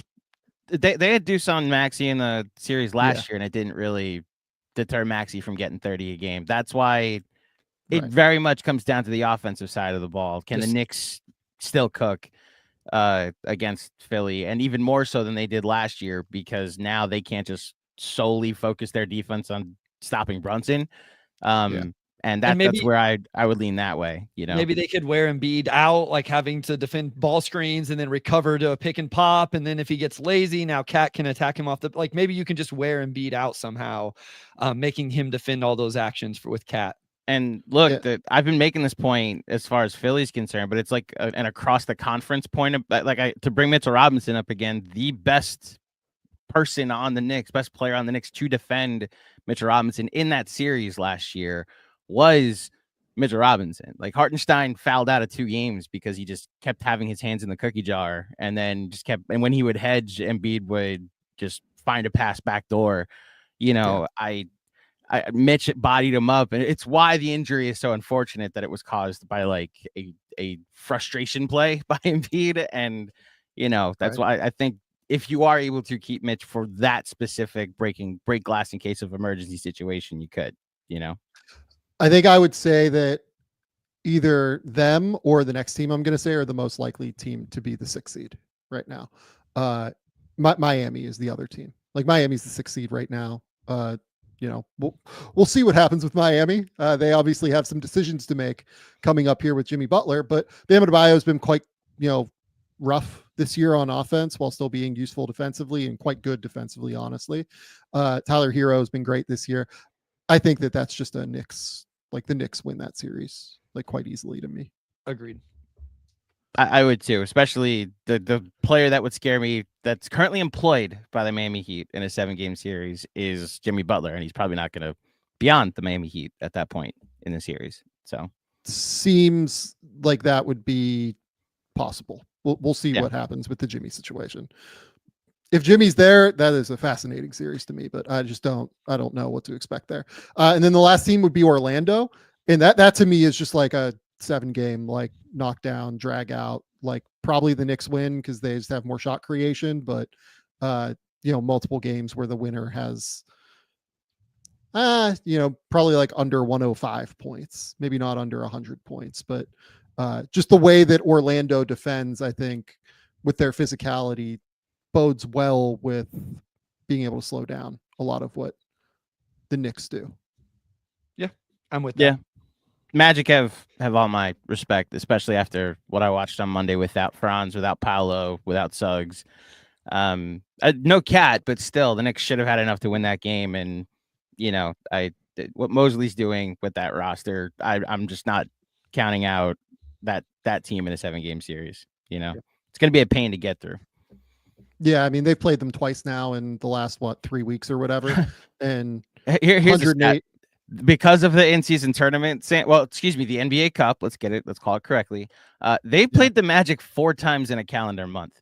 So it's one of those things where we got very familiar with the Orlando Magic. And by the 4th time, it was like, all right, so Wendell Carter's going to go around this screen, going to pop out here to KCP. Oh, he made it this time. Okay, got it. So. Well, in 3 of those games, there was no Paulo or Franz, which is, so interesting, right? So Yep. Look, if they're both there, that's a drag out. I have no idea what to expect series. But I think I would take the Knicks still. Okay. I have one last thought before you move on to the Celtics or whatever team is next. I don't want to spoil it for anybody. It is fascinating, and I think any Knicks fan that's tuning into Game Theory right now should pay attention to 2 people I trust, Sam Vecenie and Bryce Simon, 2 well-respected people in the NBA circles. All the gloom and doom and all of the frustrations that can exist from new expectations coming onto your team, and both of them have the Knicks as the 4th best team in the NBA through 40 games. To be clear, I do not. I had them 6th. But so never mind. The Game Theory collectively, I had them 6th too. How did they end up 4th? I had them 5th. I had them 5th. You had them 5th. Never mind. Yeah, that's why. Yeah, I had them behind Memphis. So the numbers they ended up 1 point ahead of the Rockets and Grizzlies, who were tied. Okay. So. Well, collectively, Game Theory has them at 4th in the NBA, which is not the worst place to be, based off expectations. And honestly, having thought through it, if they were playing the Rockets or the Grizzlies are interesting. If they were playing the Rockets in a 7-game series, I would take the Knicks over the Rockets in a 7-game series. I gotta relive the 1999 finals, 94 finals. Excuse me, Sam. I gotta go through that again. You were 6. I did not know basketball existed then. I gotta be honest. Yeah. Oh my God. Go away, Andrew. We'll see you in 10 minutes or 20 minutes for trivia. Sounds good. Okay. Number 3. Bryce, now that Andrew has blown it for all of us here again. Shout out Andrew. We love him. The Boston Celtics. The Boston Celtics here are number 3. And it's probably worth talking about just why they're on this little, I don't know, is it fair to call it an apathetic run where it just feels like they are vulnerable in some way, shape, or form? You look, they lost a game to Orlando, 104 to 108, where Orlando did not have any of, Franz or Paulo, right? They lose to the 76ers by 4. They lose to the Pacers by 9 at home, by the way. And the Pacers have been god awful on the road. Obviously the loss to the Thunder and then the loss to the Kings, where that was a tight game going into the 4th. And then things just kind of broke out in a pretty real way there in the 4th quarter. Devin Carter made a couple threes to start that quarter. Did. Yep. Just absolute moon balls. Gotta love them. Do we see like a vulnerability here? I mean, they've gone like 5-5 in their last 10, or is this just like doldrums of the season? Like none of this really matters. They're going to be the 2 or the 3 seed and everything's going to be fine. I mean, I don't think it changes my long-term outlook for this team. I made notes in the most 2 recent losses I've watched of them.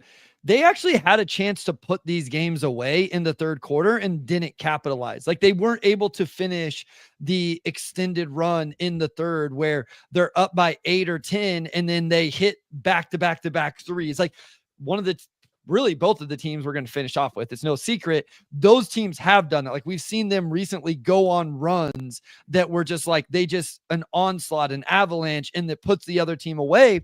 I feel like Boston just hasn't done that. I don't know if it's always just because they don't make shots or whatever. I did think in like the Kings game, I didn't think their extra efforts defensively were good. Like I'm not saying they don't play hard, but just like that one more rotation or being there a little bit earlier or whatever. I don't think there's like a chink in the armor where I'm like nervous for them. Maybe like I don't know what it would be if it is. Drew Holiday hasn't seemed super integrated in the offense the last few times I've watched. Like maybe that, but I'm not worried about Drew big picture. I just think these guys are very good. I wondered if they would. Some of them are tough because it's like they have played, when they lost to the Kings, I was like, oh, they must have rested guys. And then they didn't. And it was like, oh, well, how did they lose this one? So I'm not there yet, Sam. I'm not. They're still 3rd in net rating in the NBA. I think they're fine for right now. They're 2nd in offense, 7th in defense. Yeah, like they've had in some of these games that we just rolled off, right? Like they've had guys out, right? Like the Pacers game that they lost at home, right? Like they had who was it? Porzingis missed that game, and I think somebody else missed that game too. Let me check here. Drew Holiday missed that game. Yeah, Drew's been kind of in and out here and there, it feels like, as well. So yes, you're right. That is accurate. They've been missing guys, and that's an important factor here when we talk about the Celtics. I do feel like the Porzingis kind of like bringing him back into the mix has been just a little bit funky-ish so far. The numbers look great. Like he's averaging 19 and 7 and shooting 35 from 3 and taking, 6 threes a game. And, you look at it and things look all sweet, but I don't know. Like, I feel like when I watch them, like it just feels a little bit funkier than it did last year when he was on the court. Like if you look at their net rating numbers, they're plus 11 with Porzingis off the court, and they're plus 2.7 with him on the court so far. The on-off isn't great right now. Yeah. So I think some of it is, just reintegrating a new guy, but I do feel like he's not moving like wildly well. That is like a real factor to me. Yeah, he's that, and that's important because that's their kind of X factor with his ability to space the floor and protect the rim. And whenever he's good, he does kind of take them to the next level. So I don't know. I have a hard time overreacting too much to it right now. Like if it plays out for another couple weeks, maybe there's something to really dive into, right? And like even in the Thunder game, like the OKC was awesome. They deserve all of that credit, but they shot awful from 3. And I thought there was a point where they really could have like exerted their will in the third quarter and they just weren't able to do it. And so I think they've missed out on a few of those.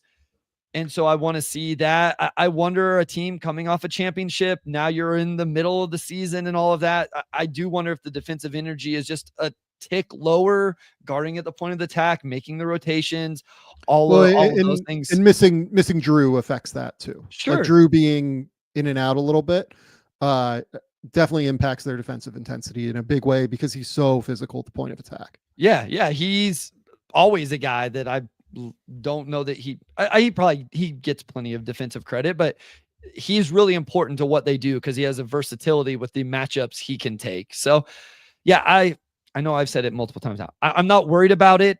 I think they deserve to be where they're at right here. Like I had no hesitation putting the 2 teams above them at all, but I didn't have much hesitation putting them here at number 3. And then, so I think I may have misspoke at the top. 1, 2, 3 was pretty easy and cut and dry for me. I agree. And then 4, 5, and 6, as we just kind of alluded to with the Knicks and the Rockets and the Grizzlies, then it started to become a little bit more of a conversation. So here'd be my question, right? All year I've kind of just been like, okay, Boston is probably the team, right? Like they're still the best team when everything's going well, when everything's sweet.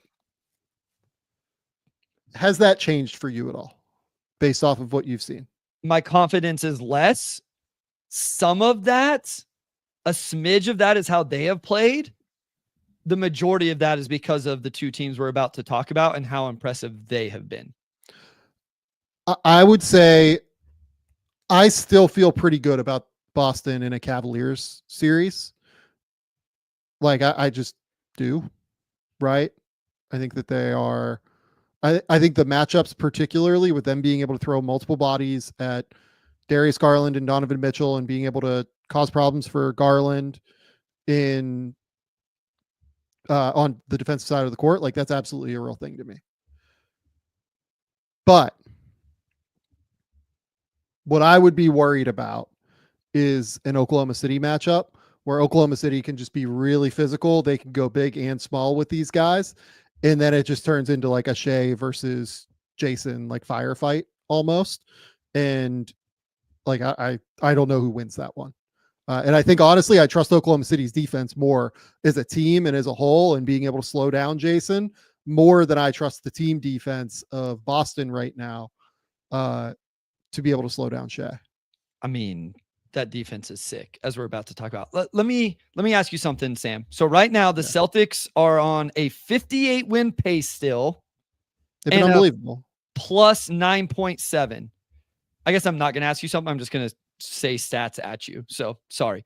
Their year they lost to the Warriors in the finals, they won 51 games, had a plus 7.5. The next year won 57 games, plus 6.5. Even last year, 64 wins, plus 11.6. Like just ridiculous season, right? Oh, it's entirely about the teams that they're competing against. Exactly. Yeah. That's my like these other two teams we're about to talk about have been unreal this year. And if not for that, I don't think people would be worried. And if Boston wasn't unreal last season, it's just whenever you win 64 games, have a plus 11.6 net, and are the NBA champs, the expectations on a night in and night out basis change. The way people view you change. I will go to the Chiefs, and I never do this. The Kansas City Chiefs won 15 of their first 16 games, and you would have thought they sucked because they didn't win the way it didn't look the way people wanted it to win. And that's because expectations, when you've won a championship and all of that, they want it to look aesthetically a certain way. And I'm not saying the Celtics wins aren't like aesthetically look right, but 27-11 just isn't good enough for sometimes whenever you're, again, the reigning champs. And maybe it makes people nervous because these other two teams look as good as what they have. Yeah, to me, it's really about the two teams in front of them right now. There was no team last year that posted a plus 12 net rating like the Oklahoma City Thunder is right now. So let's move to Oklahoma City at number 2, right? Number 1 and number 2 really just came down to whoever was going to win that game on Wednesday. Thank goodness they played on Wednesday to make this just a little bit easier. Yeah, if Oklahoma City had won, Oklahoma City would be number 1. If the Cavs had won, the Cavs are going to be number 1, which they are. So Oklahoma City right now, plus 12 net rating, number 1 in defense, 103.9. They are 3.5 points better than everybody else on defense right now. And we are dealing with a long stretch of time where they have been without Chet Holmgren. This defensive intensity, their ability to fly around, to rotate, to move, all of it's insane. They also have a 116 offensive rating that is 7th in the league. They have Shai Gilgeous-Alexander, who right now would probably be MVP of the league if voting occurred. He is averaging 31.5 points, 5.5 rebounds, 5.9 assists, shooting 53, 36, 89, which is just beyond absurd to me. I feel like we probably have not talked enough about Shai on this show this year, frankly. I feel like when we talk about Oklahoma City, we talk about the defense, we talk about Jalen Williams, and if he can be the number 2 guy. We talked about Chet a decent amount to start the year. I mean, Shea has been just so unbelievable throughout the course of the season. He is so smart at creating shots and being able to get into those little nooks and crannies of the defense using his flexibility. The mid-range game is just insane. He's up the 3-point volume over the course of his career, but obviously particularly this year, he's firing at like 6 attempts per game from 3, a lot of those being pull-up attempts. What Shea is doing right now is just absolutely unbelievable. So my plan for Thursday was kind of to come in and make the pitch for him, and I feel like I'm not going to need to. So he's so much fun to watch. Just the nuance of the way he plays. I was looking at his synergy drive numbers, and it's silly because it's identical both directions. He can go right or left. And when you're good going both directions and finishing, and you can draw fouls, he's getting almost 8 per game. You can stop in the mid-range. He's so good at like giving the little like shoulder, elbow, whatever, and never getting called for the offensive foul on it, but just pushing the defender off to get a little bit of space. He's incredible at that. He is stronger than what he looks. Like, he's not one of these big, bulky guys, but he plays through contact so well. Just incredible what he's able to do on the offensive end. Yeah, I mean, he looks like he should not be strong. Like, just physically, the way that he looks on the court, he should not be all that strong. And he is able to deal with contact. Like, the way that his body is able to take those bumps is just like incredible. Yeah. He is so capable of it. Listen, this team, I know, look, Shea, J-Dub, Aaron Wiggins has game. I love watching them play defense, Sam. There's not a team. The way they rotate and like their prep is just unbelievable on that end. Yeah. And here's the other team. For the talk about some of the lack of size and the mismatch that maybe you can create. And there's not a team that competes more to force the offense to actually complete those plays. There are multiple times where I've watched them and an offense will get a switch in what they think is a mismatch in an advantageous situation, and their defender will not give up on the play. He will fight. They'll turn it into defensive disruption with a steal, or they'll draw an offensive foul, or it'll be an off-target pass. This is a team that just disrupts everything you do. They're first in steals, they're fourth in blocks, and they don't even have maybe their best defensive player on the court, right? Can you imagine what they can do when you add Chet, whether it's him and Hartenstein or 48 minutes of one or the other? They're so active. Rebounds, deflections, passing lanes. It's unbelievable. And they go on their runs based off what they do defensively. Getting a deflection, getting a steal, contesting a shot, grabbing a rebound and going, and then that feeds into everything else. It's truly fun to watch this team play defense. Just their scrambles, their pre-rotations, like some of the decisions that they make where they will have like a corner defender like sprint the entire baseline in order to get all the way over to like the opposite corner. Like, they'll have them like sag into the paint and then just sprint the other way, and they'll be the help defender like a decent amount of the time. Like, on the way that they utilize everybody on their team defensively, it's just so smart. It's so sharp. Disappointing thing that we should note, AJ Mitchell, I wanted to bring now this up. out for 8 to 12 weeks. It feels like a player that very impactful, right, Sam? He was playing with the ball in his hands whenever SGA was off the floor. It seems like if they're going to make a move, this would be the one to replace, right? 100%. Sucks for AJ Mitchell. 100, because awful. He's playing. Had to be super close to be getting a guaranteed deal because he was coming up on his 50-game limit. Yep. Look, I would imagine they're going to give him one anyway because they don't want to play the restricted free agency game with him next year. Someone will give him real money. Yeah, like, he was there's good. no, and honestly, like, if I'm AJ Mitchell's representation, like, I'm kind of asking Oklahoma City for real money because I think that they have, if I remember correctly, their mid-level exception. So like, they can give AJ Mitchell like fairly substantial dollars still. And it's I think they have the room because they used cap space last summer to sign Isaiah Hartenstein. Yeah. So they have the room. So they have 7.8 million if they want to. Like they're not going to pay AJ 7 million a year, but like it's probably going to be more than the minimum, I would guess. Like it should be more than the minimum at least, or else if I'm his representation, I'm saying no, like I'm going to get more than that in free agency. So come back. I would guess that might be why a deal hasn't been done already, to be honest with you. So, and I think they have an open roster spot because they waived Brandon Carlson, I believe. Right? But so they've re-signed him to a 10-day now. I missed that one. Okay. They're kind of playing a few different roster things here. Okay. Yeah. Just to try and like make sure that they have enough dudes. But with Mitchell particularly, I'm interested to see what they do at the deadline now. I agree with you that they probably need one more ball handler now. They have to replace the production that he was giving them, which was 16 and a half minutes a night. I mean, not exactly this, but he was shooting 50, 40, 85, just being solid, handling the ball in the non-SGA minutes. Obviously, J-Dub can do some of that, but you at least want a second guy that can do that along with him.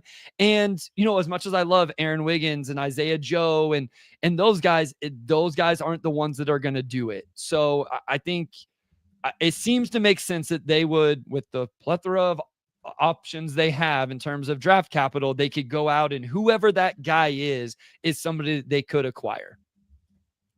Totally agree. Real quick, these were my season. I don't know who the name is, by the way. Like that's the issue for them because it has to be like a relatively low money guy. But my preseason predictions on the Thunder were 65 plus wins, 11 plus net rating, and SGA would win MVP when we did that episode. Right now, they're on pace for 68.7 wins, have a plus 12 net rating, and not to spoil, but I think both of you would have, we'll just say both of us have SGA very much in the MVP consideration. Yeah. And again, we're doing awards on Thursday for mid-season. So if you want to see what those are going to be, come back on Thursday. Watch us live on YouTube. Shout out to the YouTube channel, Game Theory Podcast with Sam Vecenie, or listen to the podcast feed. Go subscribe to all of those random platforms that people use for podcasts, which by the way, shout out. I feel like I've been using Spotify more recently for podcasts. So shout out to those folks over there. Okay. Final team, pretty obvious who this is going to be. It's the Cleveland Cavaliers at number 1. The Cleveland Cavaliers have been, the best team in the league throughout the entirety of the year. It feels like, just in terms of record, right? 33-4 this year. They're number 1 in offense, number 9 in defense, plus 11.5 in net rating. Expected win-loss is 30-7. Mitchell and Garland continues to be a total monster backcourt. Like there's just no other way to phrase it. I think Garland has taken a huge leap, especially from where he was last year, right? Darius Garland being able to consistently get into the paint and attack at will. The big leap here is Evan Mobley, which I'm sure is kind of where you wanted to go, knowing you. Yeah, he was awesome in that Thunder game. I think the biggest takeaway I had from that game was how good he looked playing through contact. His growth there has been incredible. Some of his passing has been really good. Yeah, I kind of called out the floor spacing a little bit. It's at 41%, just under 3 attempts. If he's going to knock down whenever people don't guard him, if he's going to be able to attack closeouts, if he's able to attack that space, it completely changes the things offensively. He threw some passes that were really impressive. And when you can pass the ball, that's a huge part of this as well. Lots of times when we talk about two bigs and some of that stuff, we only focus on the shooting. The passing can help with that as well. A lot of times the reason teams can't get away with it is the player can't even pass to the open person, right? They can't make the reads. Mobley's been awesome. There's been a real jump offensively. We know how good he is defensively. So along with Garland and Mitchell, I just realized that while I bragged about my Thunder preseason prediction, my Cavalier one was equally as poor, thinking that they would have to make any sort of trade with these combos by the deadline. That was way off. But as good as those two have figured things out, the Mobley jump has been awesome. So happy for him. He's been really, really good. Mobley has been incredible this year. The leap he's taken on offense is so serious. He's averaging 19, 9, and 3 assists. Turnovers are at 2.1 per game, so 1.5 to 1 assist turnover ratio. 57% from the field, 41% from three. The big number there, though, is 62% from 2-point range as well. That is actually a career high in addition to the career high from 3-point range. But the 2-point range to me is the key number because, last year, like the 2-point percentage, I felt like jumped a little bit because, Jared Allen, missed a little bit of time last season. And when Allen missed time, Mobley played just like a little bit more of the 5. And, maybe this is just me like remembering the playoffs particularly, but, because I think Allen like probably played 70 games last year, 72, whatever it was. But I feel like when Mobley was able to move to the 5, he got easier shots, right? And I felt like they might have staggered them a little bit better. He was able to get easier shots. Now, I feel like because their spacing is better, because Kenny Atkinson is doing such a good job of kind of making sure that everyone has room to operate and making sure that they're very intentional in the way that they attack defenses, that Mobley has the ability to play like more out of triple threats consistently and be able to drive and get downhill and finish at the rim. And yeah, they still do create shots for him in the dunker spot or create shots for him where he gets a catch and shoot 3 and they're easier shots here and there, right? But his ability to also self-create, I think, has taken a very big leap in really, like, in a lot of ways. Like, Garland is a real mismatch guy for them because Garland's speed is just such a factor, right? Like, if you get a big on Garland, he's really fucking hard to deal with. But with Mobley, like, you used to be able to put guards on him and I felt okay about it. I don't feel good about that anymore. Like, if you just switch it, it doesn't really work as well as it used to because I think he's just gotten stronger a little bit through his lower half as well. Yeah. No, I think the biggest thing I came away from in that Thunder game was how he played through contact. Like he got into the lane, he played through contact, he was physical, and he was able to finish. And he's had some big scoring games this year. And listen, I know they have Garland and Mitchell, and we've given those guys a ton of love, and rightfully so. If they're going to truly make a playoff run, like if they're going to make a run to a title, Mobley's going to have some big scoring games because there's going to be games like we saw where Donovan Mitchell, maybe gets taken out of the game. Maybe the other team has a perimeter defender that can slow him down, or they have an off shooting night or whatever. But Mobley being able to take up that mantle occasionally and then always being there to be the second or third guy is huge for this team. Like, that's so important for this team to have him be that, because as good as Jarrett Allen is, and I think we both really think Jarrett Allen is really good, he's not that level of guy. And while these role players have been awesome, from Karis LeVert to Ty Jerome, and now Max Strus getting back in there, Kansas small school legend Dean Wade, like, you got to have that third guy, and Mobley has really risen to that, on the offensive end. Please tell me that you, being a Kansas fan, just called Kansas State small school. No. That's how I said. No, Dean Wade is from a small school in Kansas. He went to high school in Kansas at a small high school. I was curious which one you were going for there. No. Listen, my guy Hadley that played football there is graduating now, so I don't have to cheer for K-State anymore. But no, like Dean Wade and GMAC, Knicks legend Ron Baker, also from a small school in Kansas, small Kansas high school. So any chance I get to give love there, I try. Yeah, that's amazing. Just by the way, we talk about the depth of the Grizzlies often on this show. I think the Cavs are pretty clearly the second deepest team in the league. I'll hear out an argument for them to be the deepest for what it's worth. But you go after those top 4, Karis LeVert, Max Strus, Dean Wade, George Niang, Isaac Okoro, Sam Merrill, Ty Jerome, Craig Porter, and then Jalen Tyson, who's a guy that like has shown okay in their minutes so far, or in his minutes, like to this point. Jalen Tyson's their 13th guy. So on this team. would the argument come down to, my immediate thought is the Grizzlies' argument to being more would be the versatility of the players. Like they have, Yeah. like the Cavs, the one knock is going to be what? They don't have the front court depth.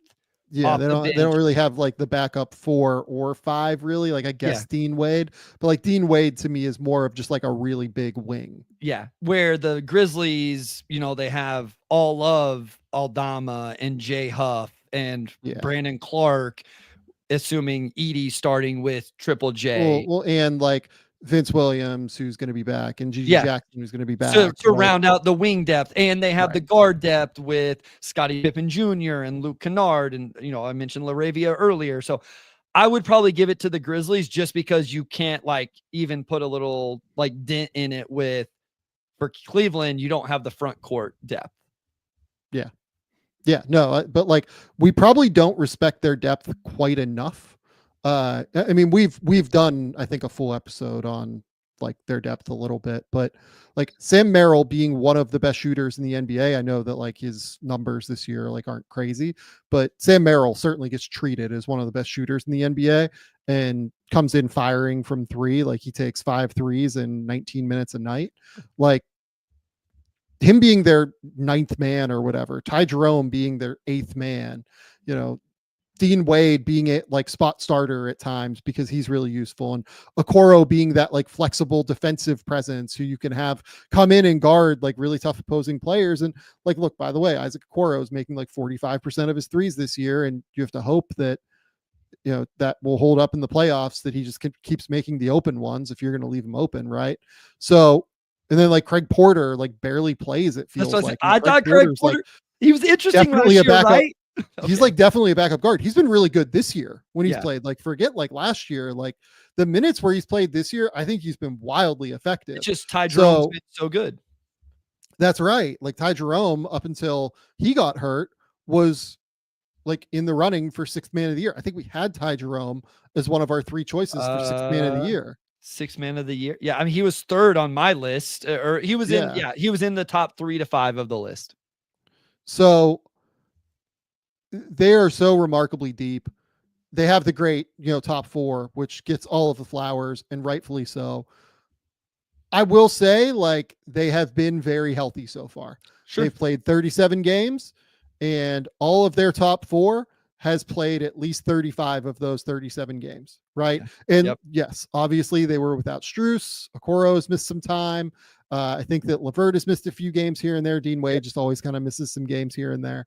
So like you can look at the bench units and say that, they haven't been wildly healthy on the bench. But if your top 4 guys, who are the 4 guys that like are in pseudo all-star conversations or like very real all-star conversations, have all played 35 out of 37 games, you've been healthy this year. Yeah. I will be interested to see what would happen to them if they were to lose one of those guys. And I do wonder if that would empower them to consider going out and making a move at the deadline that might be able to, use some of that depth and take a shot at really contending at the top. Especially if you lost one of the bigs, right? Like you feel good in the starting lineup. You can patch the starting lineup together, and we've seen Mobley at the 5 and that work. But what happens in the 20 minutes, 15 minutes, whatever? Like, do you think Tristan Thompson gives you enough as the backup, for an extended period? What's the answer there? The way more important one is if one of the guards go down. If one of those 2 go down, yes, you can say like Karras can come in and like create shots, but I mean, he's just nowhere near what those 2 are right now. Kenny Atkinson's done an amazing job, but he hasn't done so well to be able to work that miracle. So, yeah. Look, I don't know what they're going to do, but like you have no need. The issue with that, though, is you have no need for a wing, or you have no need for a guard until one of those guys go out. Sure. So it's probably not worth going to like fix this hole, but you're in real trouble if one of them goes out. So it's a really hard kind of issue to flex, but they've been unbelievable this year and deserve an immense amount of credit for everything that they've accomplished. They're sitting here 33-4 and, have been better than everybody else in the league. Yep. I agree. Okay. Bryce, we're done with power rankings. It is now trivia time. Let's do it. GMAC, get back up here. I'm back. No more Knicks takes, I promise, everybody. If you want to listen to GMAC and I talk Knicks, you can tune in sometime on Monday as we preview a big Knicks versus Pistons matchup. I am very excited to chat with Mr. Bryce Simon, aka Motor City Hoops, on the Knicks Film School pregame pod, which will drop bright and early on Monday Eastern Standard Time in the Big Apple. But yeah, I'm excited to chat about a very fascinating Pistons team. Yep. Okay, Bryce, right. go for it. Let's do it. So we did the top of the NBA on this episode. For trivia, we are going to the bottom of the NBA. So Sam, you will start us off. You guys know how this game goes by now. You're trying to give me the 4 answers to my question, and the other person can steal 1 point. Sam Vecenie, the New Orleans Pelicans. I guess we did talk about them on this episode, so this worked out nicely. As I joked that I was going to refuse to talk about Zion Williamson. I want you to give me the 4, I can't even say it with a straight face, the 4 players that lead the New Orleans Pelicans in total minutes played this season. Yves Missy. Yves Missy is 1. Yes. Okay. For the record, Yves Missy is number 1. CJ McCollum. CJ McCollum is on this list. I'm just trying to think through like their healthiest guys so far. Oh man. Herb, not on this list. Oh my God, man. This was the funnest one I've done. Yeah, this was just mean. It was mean. So McCollum and Misi have been said. Yep. All right, so I'm just going to talk through it because I can only get 1, right? Correct. I can only steal 1. Correct. So I don't think it's Brandon Ingram. I don't think it's either Murphy or obviously it's not Zion. I will take a swing and say Daniel Tice. Not Daniel Tice. Okay. So Misi was 1 at 1,000 minutes. The rookie big man. Number 2, Brandon Boston Jr. Jesus at Christ. 900 minutes. Then CJ. Then Trey Murphy actually is 4th. Followed by DeJounte. Then DeJounte. Followed by Javonte Green. Yeah. Trey was my next guess, followed by DeJounte. I was nowhere near Brandon Boston being that high up. I gotta be honest, Jordan Hawkins was gonna be my next guest, so I was way off.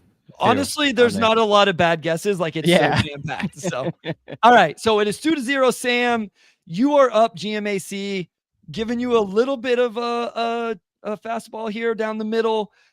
I would like for you to give me the Washington Wizards top 4 in points per game.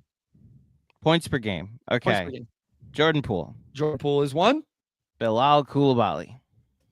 Bilal Coulibaly is on this list. Oh my God. I'm shook now. You got me good. He's probably 4th.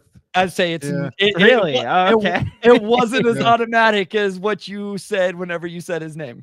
Okay. So is there a minimum game threshold? Yep. Sam asked the question I wanted to ask. Essentially anybody that's played is eligible. Kyle Kuzma. Kyle Kuzma is on this list. Last one. Who's a wizard? Harry Potter. I will get. I kicked one of my students out of the classroom the other day because I called her Hermione Granger because she was acting like Hermione Granger, like really raising her hand, just like in the movie. And I said, stop acting like Hermione Granger. And she didn't know who it was. So I made her go sit in the hallway. Oh, she deserved it. That's what I thought. I did it to expelled. Yeah. 2 years ago, I did it to a student because I said Dumbledore and they looked at me like I was an idiot. And I'm like, okay, get out of my class. These kids today. Thank God TikTok's getting banned next week. They can actually watch movies. Is that actually happening? The bill is signed. So the Okay. ban is more that you can't download TikTok. If you already have it, you like can keep using it. But over time, when these companies make you like update your app, there's going to be an update that requires you to re-download TikTok. If that will make it defunct in the US. So it'll be defunct in like a month and a half. So Yeah. it depends which update it is that will make it defunct. Like the one that is enough internally to their metadata and their code that will make it the obsolete. But they could also just like strike a deal with someone to make it so the US government doesn't do anything to it. Yeah. All right, so we have Champagne's my last guess, by the way. Harry Potter wasn't my guess. not a bad guess. He is 8th on this list, but he is averaging double digits. Sam, you have one guess to steal. So I have 3 guys here. I'll say Sar. I think it's either him or Brogdon. I'll say Sar though. Should have went with Brogdon. It is Malcolm Brogdon. So Poole is the giveaway, right? 21.8. Kuzma is at 14.6, number 2. Champagny is 8th at 10. Even if you want to go further, Bub is at, 9.1. Like 9. Yeah. Koulibaly was only 0.6 over Jonas Valanciunas. Jonas Valanciunas is actually 5th on this list at 11.8. So we have GMAC at 3, Sam at 2. Sam, we are going to the Charlotte Hornets. And again, I will give you an easy one here to start off. I just need you to give me the top 4 Charlotte Hornet players in assists per game. Okay, LaMelo. LaMelo is 1. Micic. Micic is one of the answers. Okay. So now I have to stop and consider Trey Mann. Trey Mann, not one of the top 4. That's concerning. So this one is fun because Trey Mann is 5th. I know you still have guesses, GMAC. LaMelo was the easy one here. 2 through 4 actually averaged the exact same number of assists per game for this team. Huh. And Trey Mann was only a half assist below that, Sam, so not a bad guess. Yeah. So you have LaMelo Ball and Vasily Micic have been guessed. I need a Charlotte Hornets that is top 4 in assists per game. I'm just wondering if this is a trick question. I don't think it is, for what it's worth. Brandon Miller.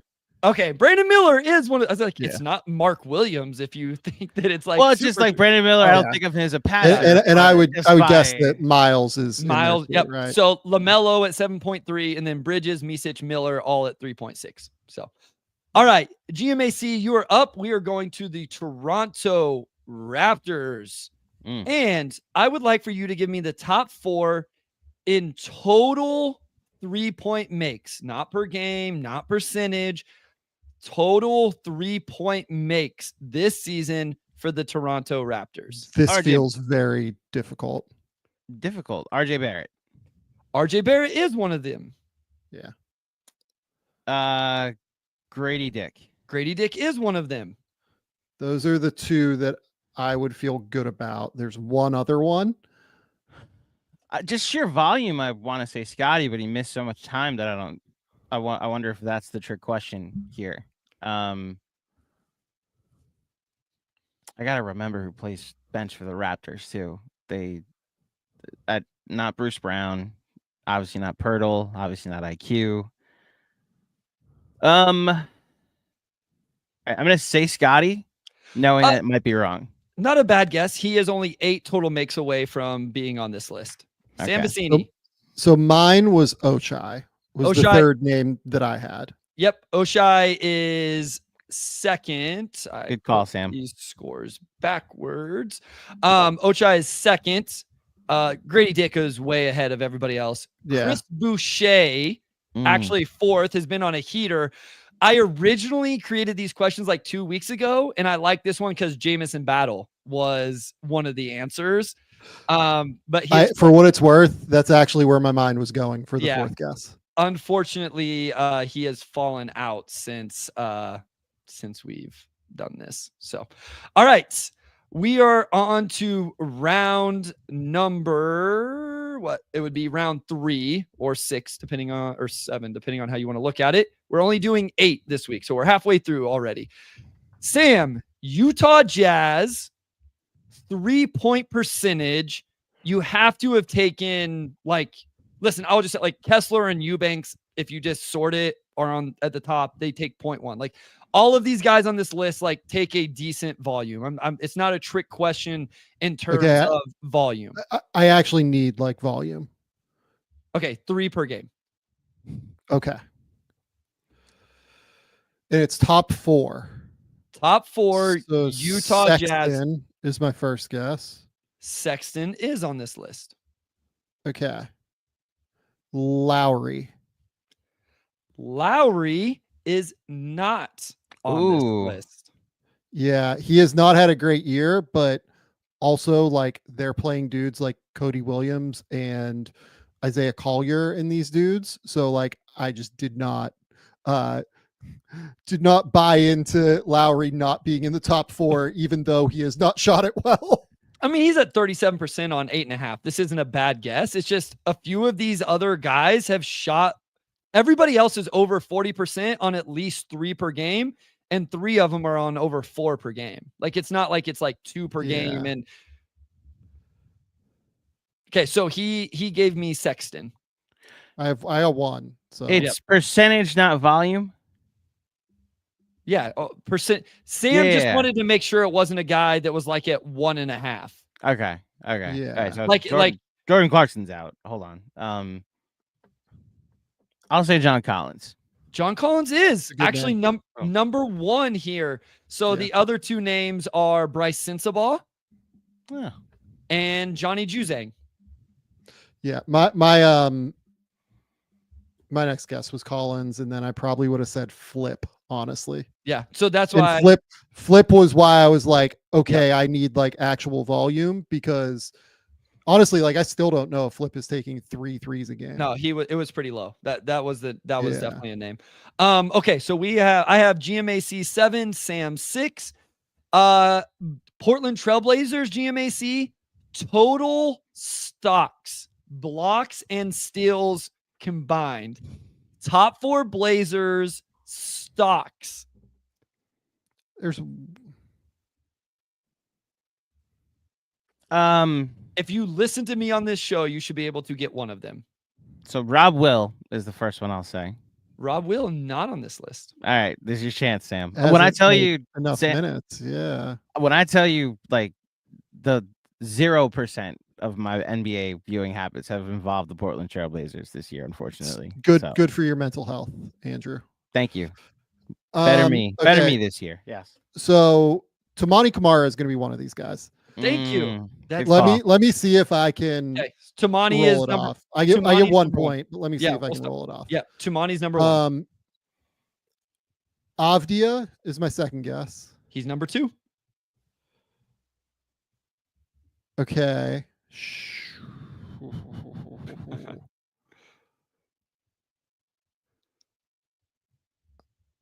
I'm gonna say Shaden. I don't feel great about it though. It is not He's Shaden. played a lot of minutes. Yeah, he has. He's at 35. So Kamara's at 69. Denny's at 61. Yeah. Klingon is at 60. And then Jeremy Grant at 54. Yeah, I was down to those 3, basically. So we are all tied up now as we enter the final 2 rounds of this. And we're going to change course just a little bit. We are going to go to NBA hustle stats. So GMAC, NBA hustle stats. Nah, it's Sam's first here. Sam, I knew nothing about the Blazers. Yeah, my bad. Yeah. My bad. Sorry. NBA hustle stats, total deflections, Sam. Top 4 players in the NBA in total deflections. Oh, so NBA wide. Yeah, so we're off of the worst team. We're off of the worst team. So Dyson Daniels 1. Dyson Daniels is 1. Okay.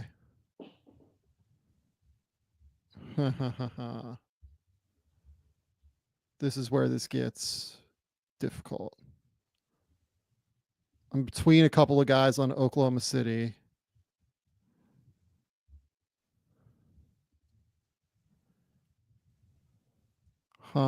This is hard. I don't, for some reason. So Shea has been near the top of this for a while. Like in the past. For some reason, I do not believe that he is. I'm going to say, man, do I just move off of Oklahoma City actually?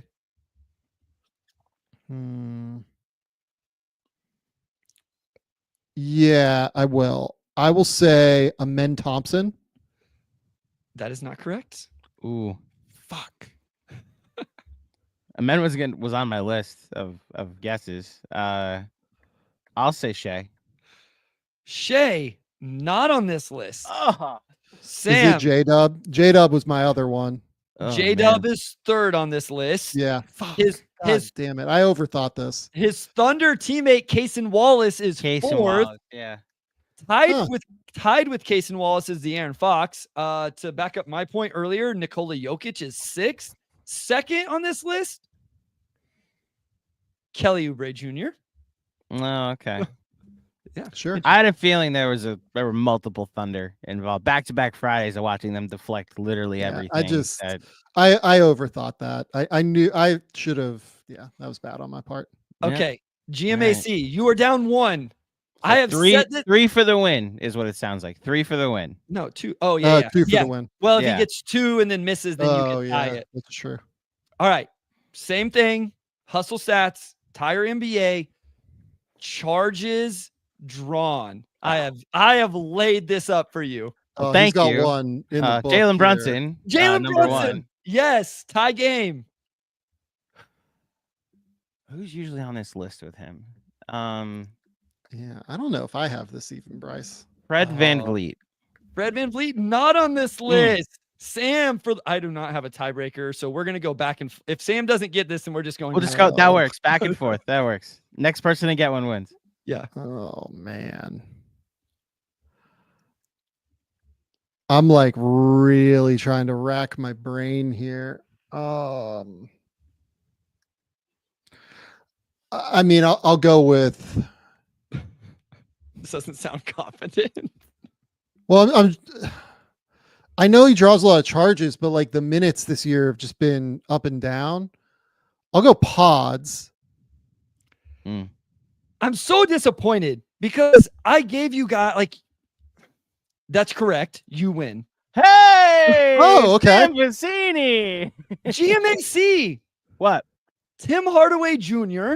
Oh, I haven't done my Pistons prep you yet. haven't done your theory. You could have given me 100 names. I don't know if I would have gotten to Tim Hardaway Jr. And my guy again, Toumani Camara. Also, he was one I actually thought about. Toumani actually leads the NBA. Tim Hardaway Jr. is actually second.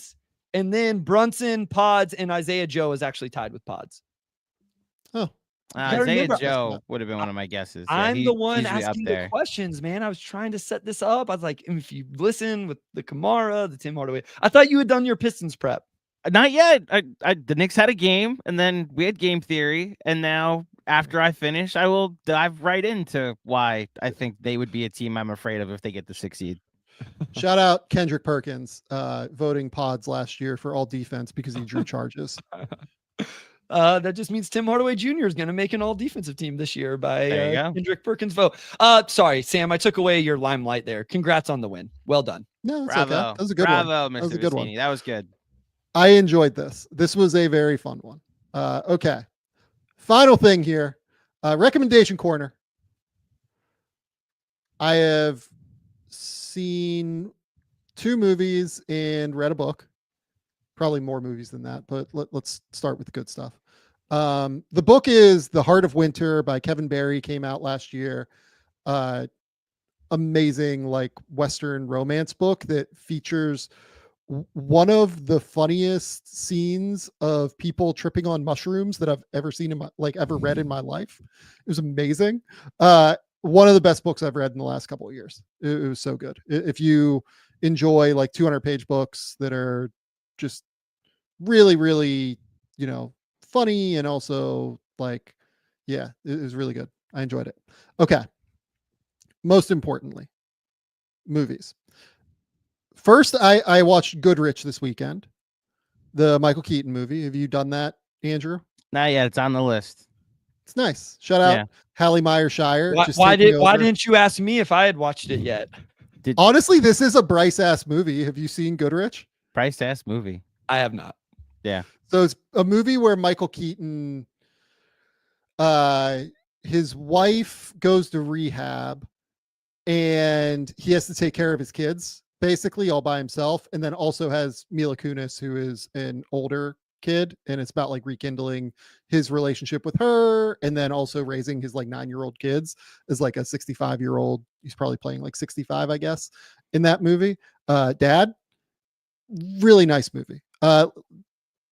Yes, like it's knockoff Nancy Myers because Hallie Meyer-Shire is Nancy Myers' daughter, but like give me these movies with wealthy people trying to figure out their problems. I enjoy them. Much like all of the Nancy Myers movies, Michael Keaton's house in this movie is incredible. It's unbelievable. Like, please just continue to let me see great architecture. Most importantly, though, I went to see Nosferatu last night. Oh, okay. I thought you were Have gonna you go Den of seen- Thieves 2 on this. Okay. We already talked about Den of Thieves 2 Okay. last week. Have you done Den of Thieves 2 yet? Not yet. I'm seeing it. I'm seeing it next Saturday with my brother because that's the next time he has off work. But so interesting thing about Nosferatu. We did a watch party in New York City on Friday at Knicks Film School for Knicks Thunder. For those who know how that game went, that game was over at halftime. I stared at a AMC Lincoln Center start time of 10:30 p.m.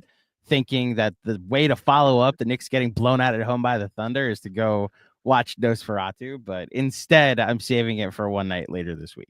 So I haven't. So you've not done Nosferatu yet? I haven't done it yet. I am doing the Brutalist tomorrow, that's a though. bummer. So that doesn't get here for another week. I'll be doing that probably next week at some point. yeah. Okay. So I won't try to do too much here on Nosferatu. The movie looks amazing. Like everything you come to expect from Robert Eggers and Jaron Blaschke. Like Jaron Blaschke is his cinematographer. I haven't seen The Brutalist yet, but I've seen Conclave, I've seen Wicked, I've seen all of the like cinematography, potential nominations for the Oscars. I think, except for maybe Maria is getting some buzz for that too. And I haven't seen that yet. Nosferatu is the most beautiful thing I've seen this year. From a cinematography perspective, there are shots in this movie that are literal like art. There's one where like Nicholas Hoult is at like a crossroads and there's like snow falling and Eggers' use of like shadow is just like completely cloaking Nicholas Hoult as he like walks down this pathway. It's unbelievable. The use of shadow is amazing.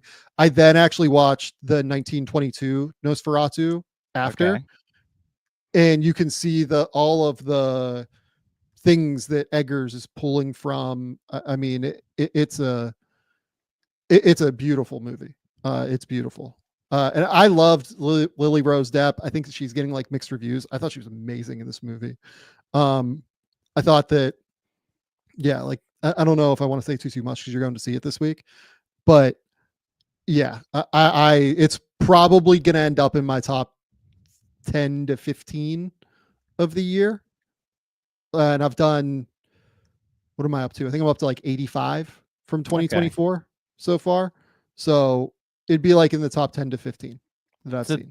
That's where I'm at right now. I'm basically, I'm in the 50s and I'm trying to now make the time for trips to the city to see things that are only in New York City, That's definitely the right way to do it. Like, yeah. The issue for me is that when I lived in LA, I was just able to like shoot down to the theater.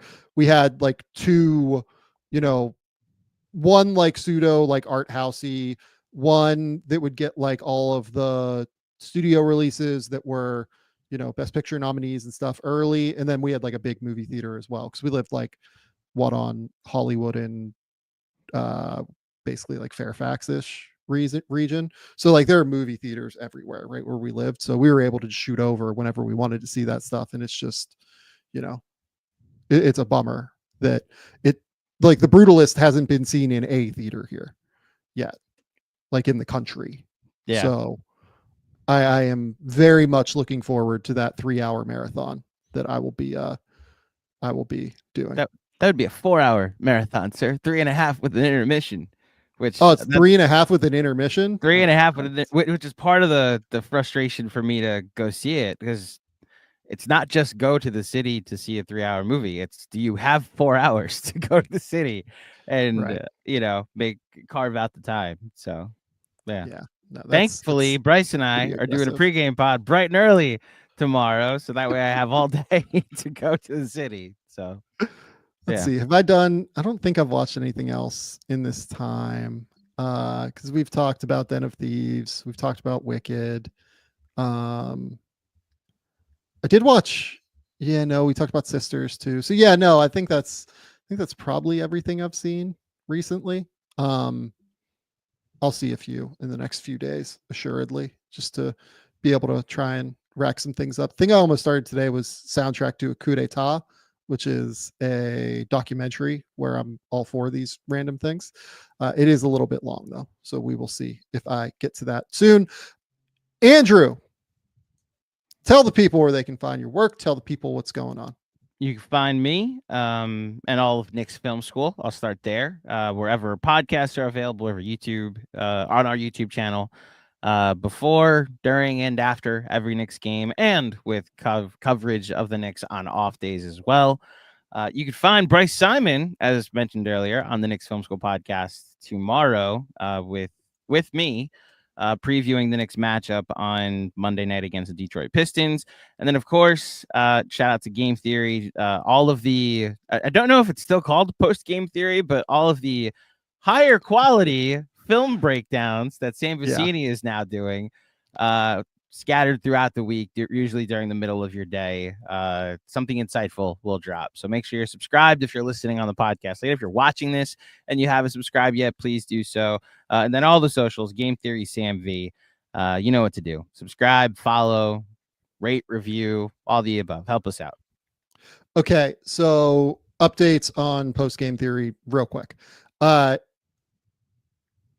We ended up having like a stream, like it dinged for copyright while we were doing it through OBS last week. So my current inkling is that I will probably release videos every day on the channel. They just won't be live. Like, as soon as we're done here, I'm going to record an Ace Bailey video and break down his game against Indiana, where he had 39 points and took 36 shots, and it was a bizarre fucking game. So I want to talk through that. I've pulled that tape already. We'll dive into it and talk through it. But that'll just go up as a video on the YouTube channel. Go to Game Theory Podcast with Sam Vecenie over on YouTube. You will get to see all of those things. At some point, I'm going to do Dylan Harper. At some point, there are a few NBA players I want to do this week as well.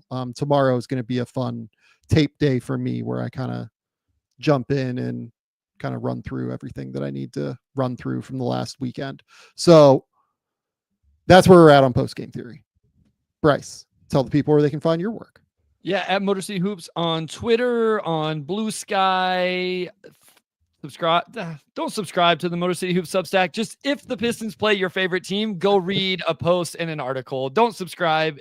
You don't want those emails after every game, but you may be interested in the games that they play Detroit. And I've started adding videos even of your team whenever they do something interesting. So check that out. And then the Pistons Pulse podcast. I think that's it. Other than Game Theory Podcast with Sam Vecenie. I'm going to push back and say you should subscribe to the Motor City Hoops Substack, because first of all, if you did, or if I had paid attention to my email that he's talking about probably yesterday, I probably would have known that Tim Hardaway Jr. drove enough charges and I would have been able to win trivia today. But it is also it's in notes form, so it's very easy to comprehend, and it is outstanding work. Every time I see a Pistons versus whoever, it's like, oh, I can read the game even though I didn't watch the games. So definitely check that out. I highly recommend you subscribe to that, folks. Thank you. You're welcome. Okay. Go to The Athletic. Keep me employed over there. I have rookie rankings coming this week. Wrote about a few players within there. I wrote about Tristan Da Silva, Alex Sarr, and who was my third one I wrote about? Maybe Missy. I think I wrote about Missy for this week, for this month of rookie rankings. So go there.